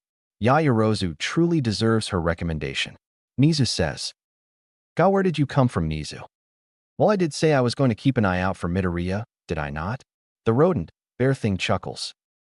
The rest of the class hearing this shiver at the implications. Izuku shot her a thumbs up before stepping forward, gesturing the same to the girl. Skeptical at what was happening, but still trusting of the boy who kept her from being frozen, she followed him. However, just not without question. Midoriya, how are we getting to the top of the building if not by stairs? Would you like me to create some grappling what in the... Before Momo could finish her thought, her and Izuku were going straight up the side of the building in what seemed like an... Midoriya, are we in some type of self-constructed elevator made from your quirk? Izuku looked at his classmate impressed. Most people wouldn't have made such an elaborate guess when first experiencing his quirk. A sign pulled out of nowhere proved Momo right. Yes. Amazing. Your quirk seems limitless. Well, as much as I would like to study your quirk further, we're at the top of the building, she said, after hearing a ding. Wait, did his quirk just... Izuku just looked to her before winking and gesturing for her to follow him. If he knew Bakugo, the boy would want to fight him up front to show how strong he's gotten, whilst Todoroki was somewhat of a wild card. Getting a blank sign out, Izuku requested the heiress create a flamethrower. Surprisingly, she asked no questions as it seems she knew who it was for. Then before she could say anything, Izuku handed her something. She really couldn't say what it was since it was invisible. After unraveling the invisible object, she deduced it was rope. After wrapping it back up, she put it on her belt, not even questioning how he was able to give objects made from his quirk away. What even is your quirk, Midoriya? She sighed. Izuku shrugged at the girl before walking ahead. Momo didn't even try to stop him for answers, rather just followed his lead. They had gone through 4 rooms before finally entering the one they wanted. Waiting for them, there was an angered Bakugo with no sign of the bomb anywhere. At this sight, Izuku pulled out an arrow pointing backwards to the door, indicating he wanted Momo to leave and go search the other rooms. With a nod, she ran out along with her flamethrower and the rope Izuku had gifted her in search of the bomb. Her hopes of not running into Todoroki dashed when, after searching the 5th floor, she found him standing at the far corner. Sorry, but I can't allow someone with face paint and a very revealing outfit beat me. Not speaking another word, Todoroki let out a rush of ice intent on knocking Momo out. However, what he did not expect was her to be using such a high-powered flamethrower that managed to throw him back. Troublesome, but I can cool you down, Todoroki mumbled. Another wave of ice was sent towards Momo, but again her high-powered flamethrower melted it like it was nothing, thankfully. Although she was happy Izuku's idea worked, even she was unsure of when it would run out of power. How? From the way Todoroki was looking troubled, Momo could tell something was wrong. His breathing was heavy, and his side seemed to be frosting. Of course, even he can get tired from quirk overuse, Momo thought. Taking advantage of this weakness, she made a flashbang and tossed it at the boy, successfully blinding him. On my eyes. After quickly blinding the ice user, she quickly tossed Izuku's rope at the boy, successfully capturing him. However, Upon not hearing All Might's voice to state Todoroki's capture, she realized she had forgotten to put him in actual capture tape.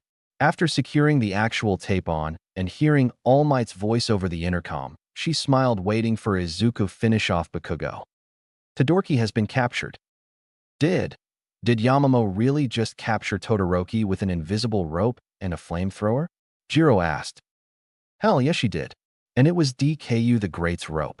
Kirishima yelled, high-fiving Mina, who was just excited. Unorthodox, yet effective. I like it, All Might. Niza said, smiling. Yeah, you would. All Might sighed. Let's do this, nerd. And so, the battle between fated rivals began. Nerd, lay off the fucking signs. Where are you even getting them? What do you mean you don't know? You're the one pulling them out of your ass. Okay, enough. I'm coming for your dumb mime ass.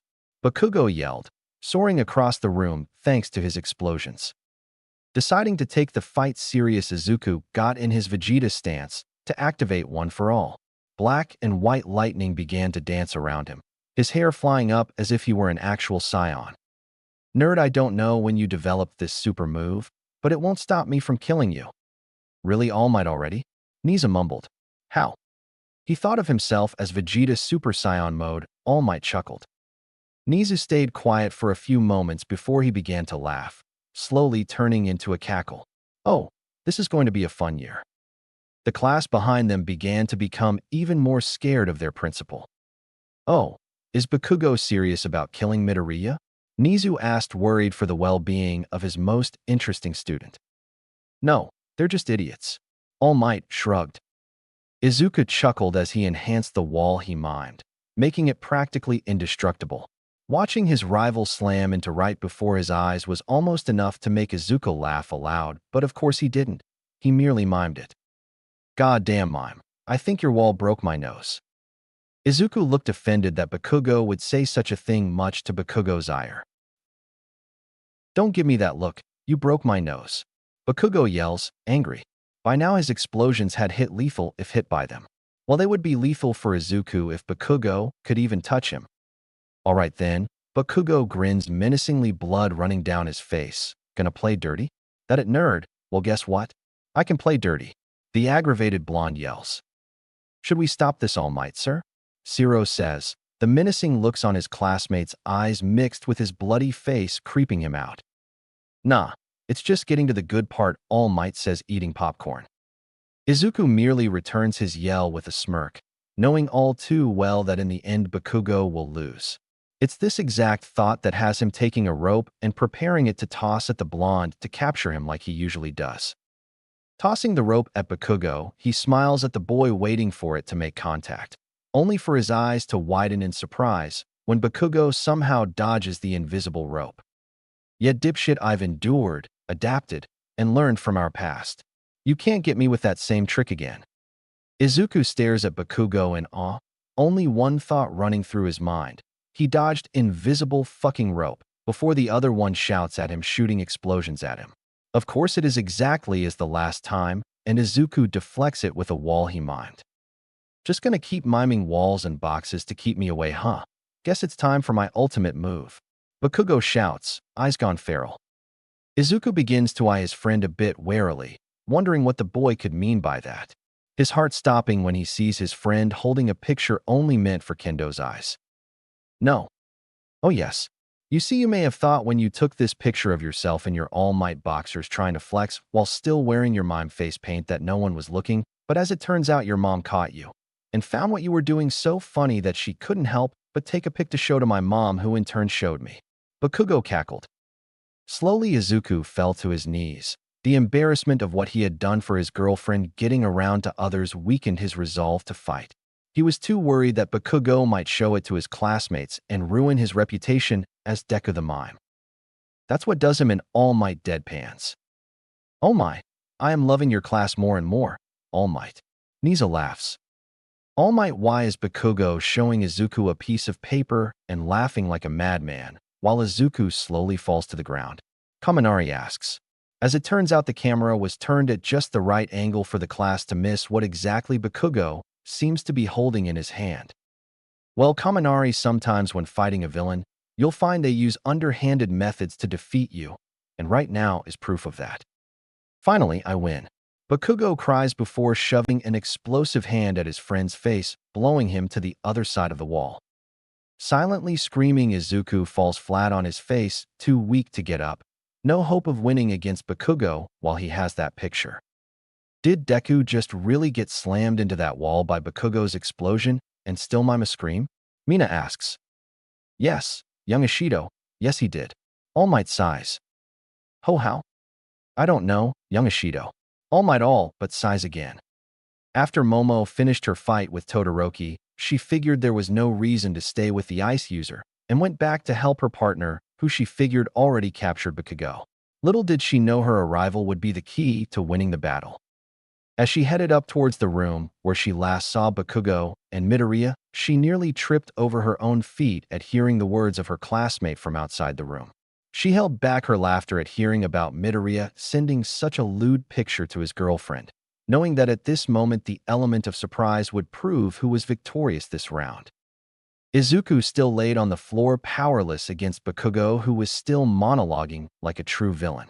This day felt momentous and he couldn't help but brag a bit. I'm a fucking villain. I did what I needed to win, he grinned, walking up to the defenseless nerd. Preparing to tie up the nerd, feeling a sense of victory at getting another win over Deku even if his methods were a bit underhanded. And I am a hero who will not let you hurt my partner, Momo yelled, figuring right then was the perfect time to show herself. Never let it be said Momo Yaoyorozu did not know how to get into character. Throwing a smoke bomb in the room to distract Bakugo, she ran towards Midoriya, helping him up and snapping out of his stupor. Midoriya, snap out of it. We still need to capture Bakugo so we can find the bomb to win the assignment. The fuck? You telling me Mr. Freeze couldn't even take you down? He growled, trying to wave away the smoke. Grr. Told that extra he was gonna fail. Ms. Yaoyorozu is quite the actress, Nizu smiled. What a heroic entrance. All Might shouted. Seeing that his partner had found him and helped him up, Izuku took the initiative to at least meet her halfway and forget about the embarrassing picture Bakugo currently held over him. Shooting a thumbs up to Yaoyorozu, Izuku unravels his trusty rope, waiting for the perfect moment to throw it at Bakugo. That moment arises when the smoke clears and Bakugo shoots towards the mime again, ignoring the warning bells in his head that are telling him the two heroes not moving away from him is a trap. As it turns out, the angry blonde proves correct as he ends up slamming into one of Deku's walls, falling flat on his back disoriented. Slowly trying to get his wits back together in time to take down the nerd and his partner, he feels tape wrapping around him and his good friend claustrophobia start to hit him. Fucker trapped me in a box, he sighed. Bakugo has been captured, the heroes win. Grr, you win this type, you mime bastard, but next time I swear. Bakugo all but growls after he finally gets over being confined in the small box. Izuku smiles back at the blonde before sticking his tongue out, immediately sucking it back in when he remembers the picture his friend has. Oh, you just remembered, did you? Yeah, don't worry, nerd, I'll be saving that pic for a rainy day. Ha ha. Alright then, now that we have our two teams here, why don't we decide who the MVP for this round is? All Might announces. Looking around, he sees no one raising their hand, but the only person who can't technically speak. Of all people, seriously? He really didn't want to choose him, even if the little nerd was his protege, but given he was the only one holding his hand up and was jumping up and down trying to grab his attention, All Might figures he had no choice. Nerd, settle the fuck down, you're the only one holding your hand up, he's gonna choose you for Christ's sake. Bakugo shouted, trying to hold Midoriya down, but failing horribly as the boy trapped him in a box. You asshole, let me out of here. I'm gonna kill you, you little prick. Pounding on the box, Bakugo eventually gave up as he began to run out of breath. Fuck, you bastard. Slinking to the floor in the box tiredly. All Might and Nizu stared at each other before deciding to move on. Okay then, well, since it seems like the only one who wants to speak is Midoriya, the floor is yours. Midoriya bowed to them before gesturing to the class. The class watched closely as he pointed to Yaoyorozu, raising up one finger. The girl smiled at his compliment, while others looked on confused, then proceeded to point to Todoroki before jabbing his fists out, shooting the girl a thumbs up and bowing to her in thanks for her help with Bakugo. Thank you, Midoriya. but you give me too much credit. Yaoyorozu says, bashful of the compliments from the mime. I'm sorry, how the hell did you just understand a few hand gestures? Jiro asked. All I got from that was he thinks you're number one. And something about Todoroki getting his ass beat, I guess? The others in class mumbled their agreement, also not sure of what the mime boy had said. Actually, if we're going to be more specific, Midoriya named Yaoyorozu as MVP. Then he said she did a great job taking down Todoroki, as well as helping him take out Bakubro, and he's thankful he had her as a partner, Kirishima said. Mina and Tsuyu nodding their head in agreement. Yes, sounds about right. Nicely said, Midoriya, and just what I was thinking. All Might bellowed. Indeed, Yaoyorozu did a wonderful job taking out Todoroki and even sneaking back to help her partner, while filling the role of hero quite well. Overall job well done, Nizu added. Yaoyorozu continued to blush in thanks to their compliments. Now tell me what you could have done better, All Might said. This time Ida raised his hand intent to contribute. Yes, Ida. Ahem. Well, as good as Midoriya was, I believe that he needs to work on not being tricked by whatever underhanded methods Bakugo was able to pull on him. It seems like once Bakugo pulled that paper out, he was down for the count and was of no more help of his partner if she had needed any help.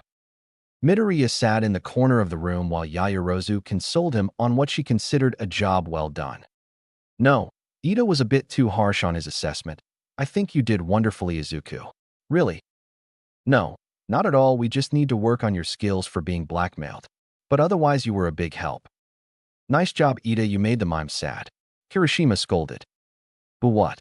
I was just doing as All Might said and critiquing the group. Were you, Ida? Or were you just still mad at Midoriya for making you do a makeup exam? So you thought to overly critique his skills this round? Nizu said. That's not it at all. Let's move on from Ida's poorly done critique and see how everyone else did. Principal Nizu, perhaps? Ah, yes. Well, I shall commend Yaoyorozu for being able to communicate with her mute partner in just a matter of seconds. That takes truly compatibility. Then to work together at the end like that was flawless. The two partners being talked about couldn't help but blush, one because she wasn't used to these many compliments, while the other was letting it go to his head, inflating his already big ego. As for the other two, TSK, Todoroki, I am disappointed you did not listen to Bakugo when he recommended teamwork. As he has the most knowledge on one of the heroes you were facing, you think you would have taken his words to heart and tried to go against him together rather than take out both alone, since you consider them too weak for you. If I recall, he as well as Miss Yaoyorozu beat you in Aizawa's assessment. Nizu pointed out, disappointed. Todoroki grit his teeth. The fact he was beat was inconceivable. I will beat them without my old man's power. And Bakugo, good try. You were close to beating Midoriya, but you were too much like a villain. And I simply mean you continued to monologue when you should have gone in for the kill and taken Midoriya out before Yaoyorozu showed up to help him out. By then you had already lost. Nizu concluded. Bakugo growling at the mouse, bear while still stuck in his box. Whatever. The rest of the class just looked at the four students who had fought and were impressed and scared. If this is what they were up against, then they had a lot of work to do to catch up. Well, I'll be off, All Might. It was quite fun watching your class. Nizu says, walking off. Wait, Principal Nizu, aren't you going to watch our fights? Hagakure asks. Oh no, I mean no offense, but none of you interest me as much as Izuku Midoriya does. What? They all yelled. Well, good day and have fun. We're basically extras. The class yelled, insulted at their principal's words. Well, I could have told you that, Bakugo scoffed. Class 1B. Do you really have a mime fetish? A green-haired girl, Setsuna, if she remembers correctly, asked, smiling. I'm gonna kill those two kendo-sais. I'm just asking because I followed Deku the Great and saw that there was a video of the blonde boy saying how you have a mime fetish, and that's how Deku reeled you in. She says, I don't have a mime fetish, Kendo weakly defends, face bright red from the girl reciting the exact content of that wretched video, which to this day still haunts her. Whoa, Press has a mime fetish, and with Deku the Great. Tetsu yells. I do not. And when the hell did you make me president? When we found out how fearless you are admitting to the whole world your mime fetish, Yui says stoically. But I don't. Falling to the ground, Kendo tries to defend her choice in boyfriends. I don't have a mime fetish. He's just really nice and cute and funny. And yeah, I do like the mime makeup, but that's not relevant to why I'm dating him. Huffed. Kendo, you totally just admitted to us that you have a thing for Deku's face paint. Setsuna laughs. No, not here. I was supposed to start fresh, Kendo whispered weakly. Ah, come on babe, did you really think even here I wouldn't embarrass you? Midoriya asks, seemingly appearing out of nowhere, hugging the girl from behind. Jumping out of his arms, Kendo smacks the boy's head. Damn it, Izuku, I thought I told you to behave. But I am. The boy pouts. I just was passing by when I saw you and was like, hey, my hot girlfriend, let's go greet her. 1. You did the total opposite of what you just said you wanted to do. And 2. Sneaking up on me and admitting to embarrassing me isn't behaving. She deadpanned. Besides, why aren't you in class? Izuku began to sweat at his girlfriend's question, although their battle training was over, and they had all finished changing. All Might had told them to meet back at class since Aizawa had some parting words. Oh well, you know, we got let out cough dash, so cough. And then I just figured, ahem, and that's how I ended up here. Izuku, you can't be serious. Kendo deadpanned. The entirety of 1B looked at the green net and his girlfriend, most in disbelief at his crappy excuse of how he ended up in their class. He literally ditched class, didn't he? Away's deadpanned. Indeed, he is a sinner that will be purged to the greatest depths of hell. Ibara recited, a light shining upon her. Well, damn Shiozaki, he ditched class, not murder your mother. Kamakiri says. Izuku Midoriya. Aizawa yelled as he stormed into 1B. Ah, well babe, it seems our wonderful time together must be cut short, Izuku says before blowing a kiss to his girlfriend and jumping out their class window. Come here. The pro yells, tossing his capture gear at the boy only for it to get deflected by an invisible wall left behind. Catch me if you can. Izuku yells, his laughter echoing even after he disappears outside, leaving behind an entire class speechless and one girlfriend pissed. That kid will be the death of me. Aizawa growls, before turning to Kendo. You, why couldn't you be in my class? I'm not sure, sir. I thought teachers chose students. Aizawa's eye twitched at her statement. Whatever, I have an idiot to catch. How was school today, honey? I'm surprised you didn't walk home with Kendo. Oh well, you know we like our space sometimes, and you misbehaved, and now you're scared to see her, aren't you? I'm so scared, Mom, Izuku says, hugging his mother apron. Oh gosh, you are just like your father, my little Wimpinko laughs. So how did you and Kendo meet? Mina asked. I guess you could say it was love at first sight. Izuku sighed dreamily. Really? How romantic. So manly. Ah, that's so cute. Wow, what luck, ribbit. Lucky bastard. Stupid nerd, stop lying. I was window shopping after one of my karate lessons, and he used his quirk to fish me out of the crowd and started to mime pickup lines. Oh, yeah, that sounds about right. The group murmured. Are you still bummed out about yesterday, Katsuki? A blonde female look-alike of Katsuki asked. I already talked to Inko, and she said that Midoriya wants to. I don't need an apology from the nerd. I need to get stronger. Bakugo screamed. Bakugo's mother looked away, chuckling. This is awkward, Katsuki. Izuku wasn't calling to apologize. He wanted to see if you wanted to help him with some of his miming. Bakugo glared at his mom until he finally shrugged. Yeah, all right. Why isn't your girlfriend here? Still angry about what you did on Friday? Yeah, understandable. Bakugo snickered. Turning towards the nerd who was already in his mime attire, Bakugo couldn't help but look himself in the mirror. Somehow, he was convinced into wearing matching mime attire by his auntie. Nerd, tell me again how your mom convinced me to wear a matching outfit with you? No idea either. The power of Annie Inko, I guess. He sighed. For the record, you ever tell anyone I did this, and I'll kill you, he growled. Izuku stared at Bakugo before silently laughing at Bakugo and sticking his tongue out. Fuck you, nerd. Hurry up with my face paint already, I don't got all day. Oh my god, did Deku get a new assistant? Why didn't I know about this? How is this not on the forums? When did this happen? Kirishima shouted as he watched a video online of a blonde boy helping his idol with his act. I mean, Deku is big, but he's not pop step big, Kirishima. Mina said. It's understandable that you wouldn't hear about this until now. I gotta find out who he is on Monday. Kirishima said, already preparing himself to question his friend. Is that Bakugo? Kendo wondered. Bakugo hated to admit it, but he was having fun assisting the nerd with his show. Really, all he had to do was be the guinea pig for any of his tricks. Sure, a few times the ass made him fall flat on his face or slam into a wall, but other times when Deku was being nice, he made something that allowed him to show off, and boy did he make the most of it. Holy shit, look at the blonde assistant. Someone in the crowd yelled. He's totally parkouring off of nothing. Another bystander yelled. No, he's parkouring off whatever Deku's making. Look at Deku, then watch the blonde dude. Another pointed out.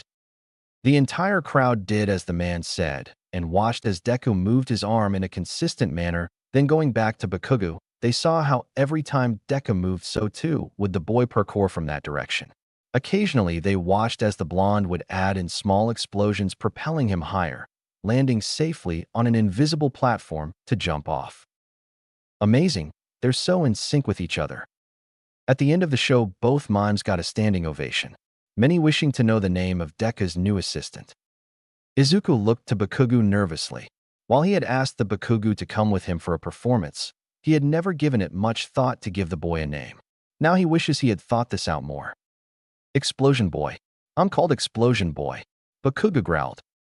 Izuku, for his part, couldn't help but laugh, while silently, that is, as he read his forums introducing Deku's new partner. Screw you, I quit.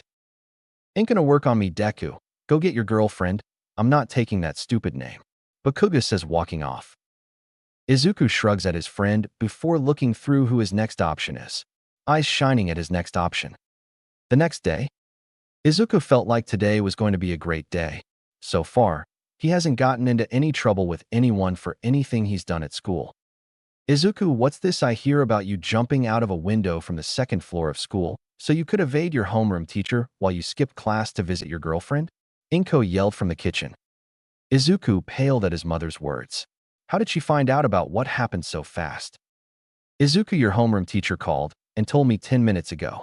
Apparently, he tried calling last night, but he was too busy trying to put you in a different class only for it to get denied several times by your principal.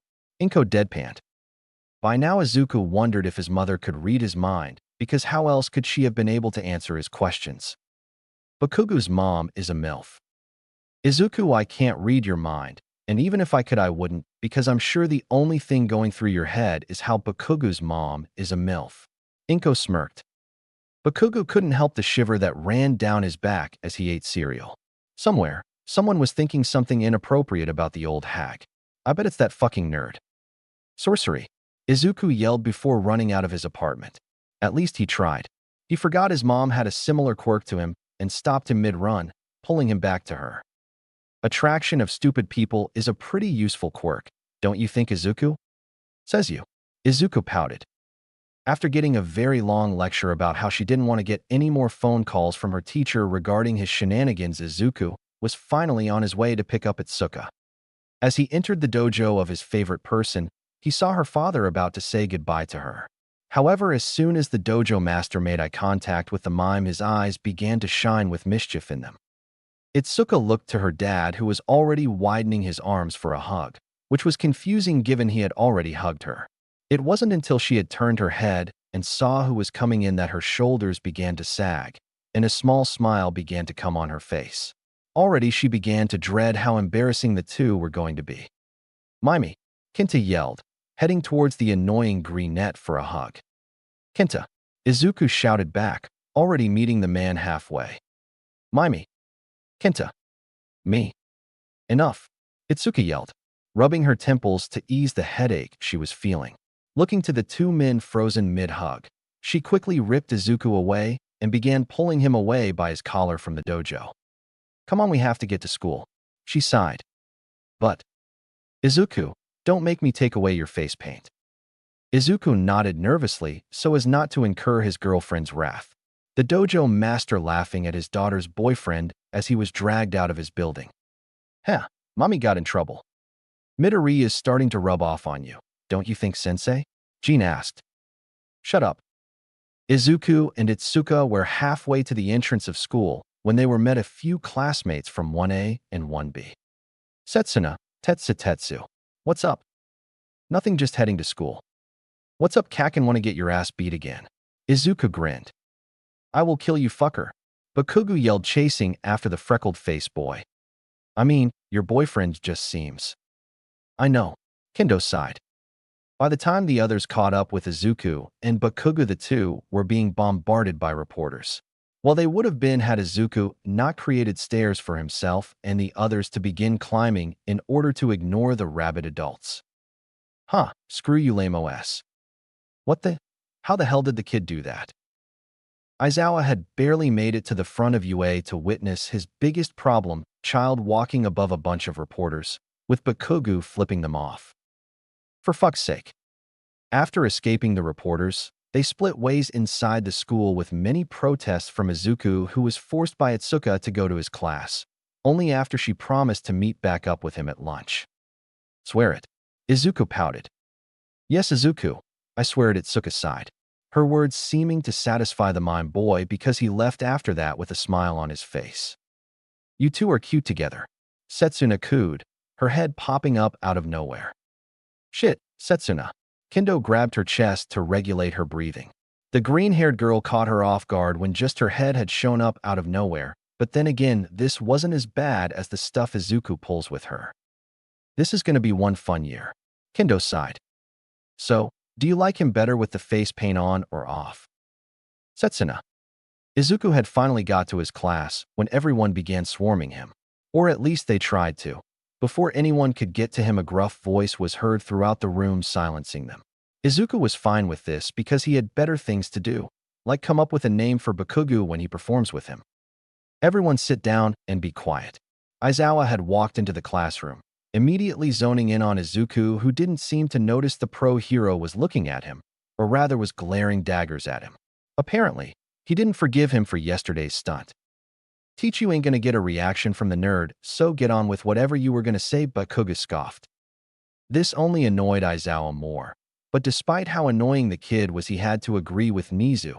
However reluctantly, the kid had potential to be a hero, if only he applied himself. Breathe, Shota, just breathe.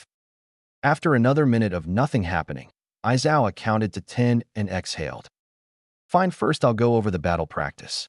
Todoroki, learn how to utilize teamwork, or you'll never make it in the hero industry. Yaoyorozu, nice job learning how to communicate with the mime so quickly. Being able to communicate with others in such an efficient manner is a useful trait. Bakugo, nice try. The three students seemed to take everything their teacher had said into account, because one looked angry, another looked very happy, and the last one like he was going to explode. That left all but one waiting for his critique. Mr. Aizawa, what do you have to say to me? Midoriya shouted. Is that really how you flirt with your girlfriend? He said, cracking a smile. Izuku immediately shut up, looking away, much to the confusion of everyone. Now that that's over, we're picking a class president, he said. The class went into an uproar, while Midoriya continued with his quest to come up with the perfect name for Bakugo. He figured if he could come up with a better nickname for Bakugo, then the explosion user would like to perform with him again. Unfortunately, the only viable name he could think of was Explosion Boy. The crowd really knows Kakin's personality.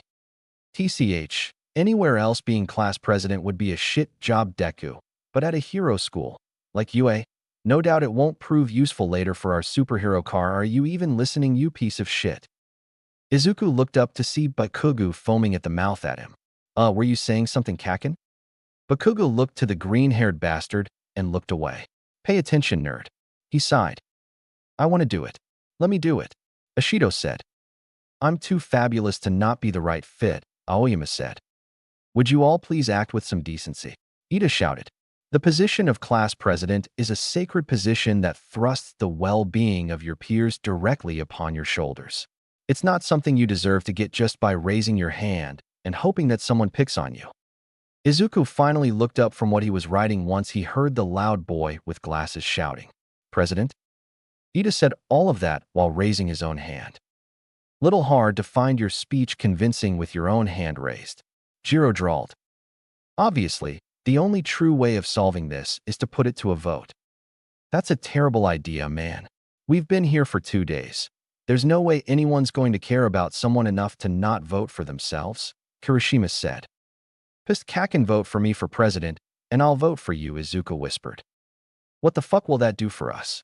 Bakugo yelled. That's still one vote for us. Izuku looked back to his writing then shrugged. I don't know, but wouldn't it be better than voting for ourselves like most of the class is gonna do? Bakugo opened his mouth to reply before shutting it. The nerd had a point regardless of how useless it would be. All right then. Do those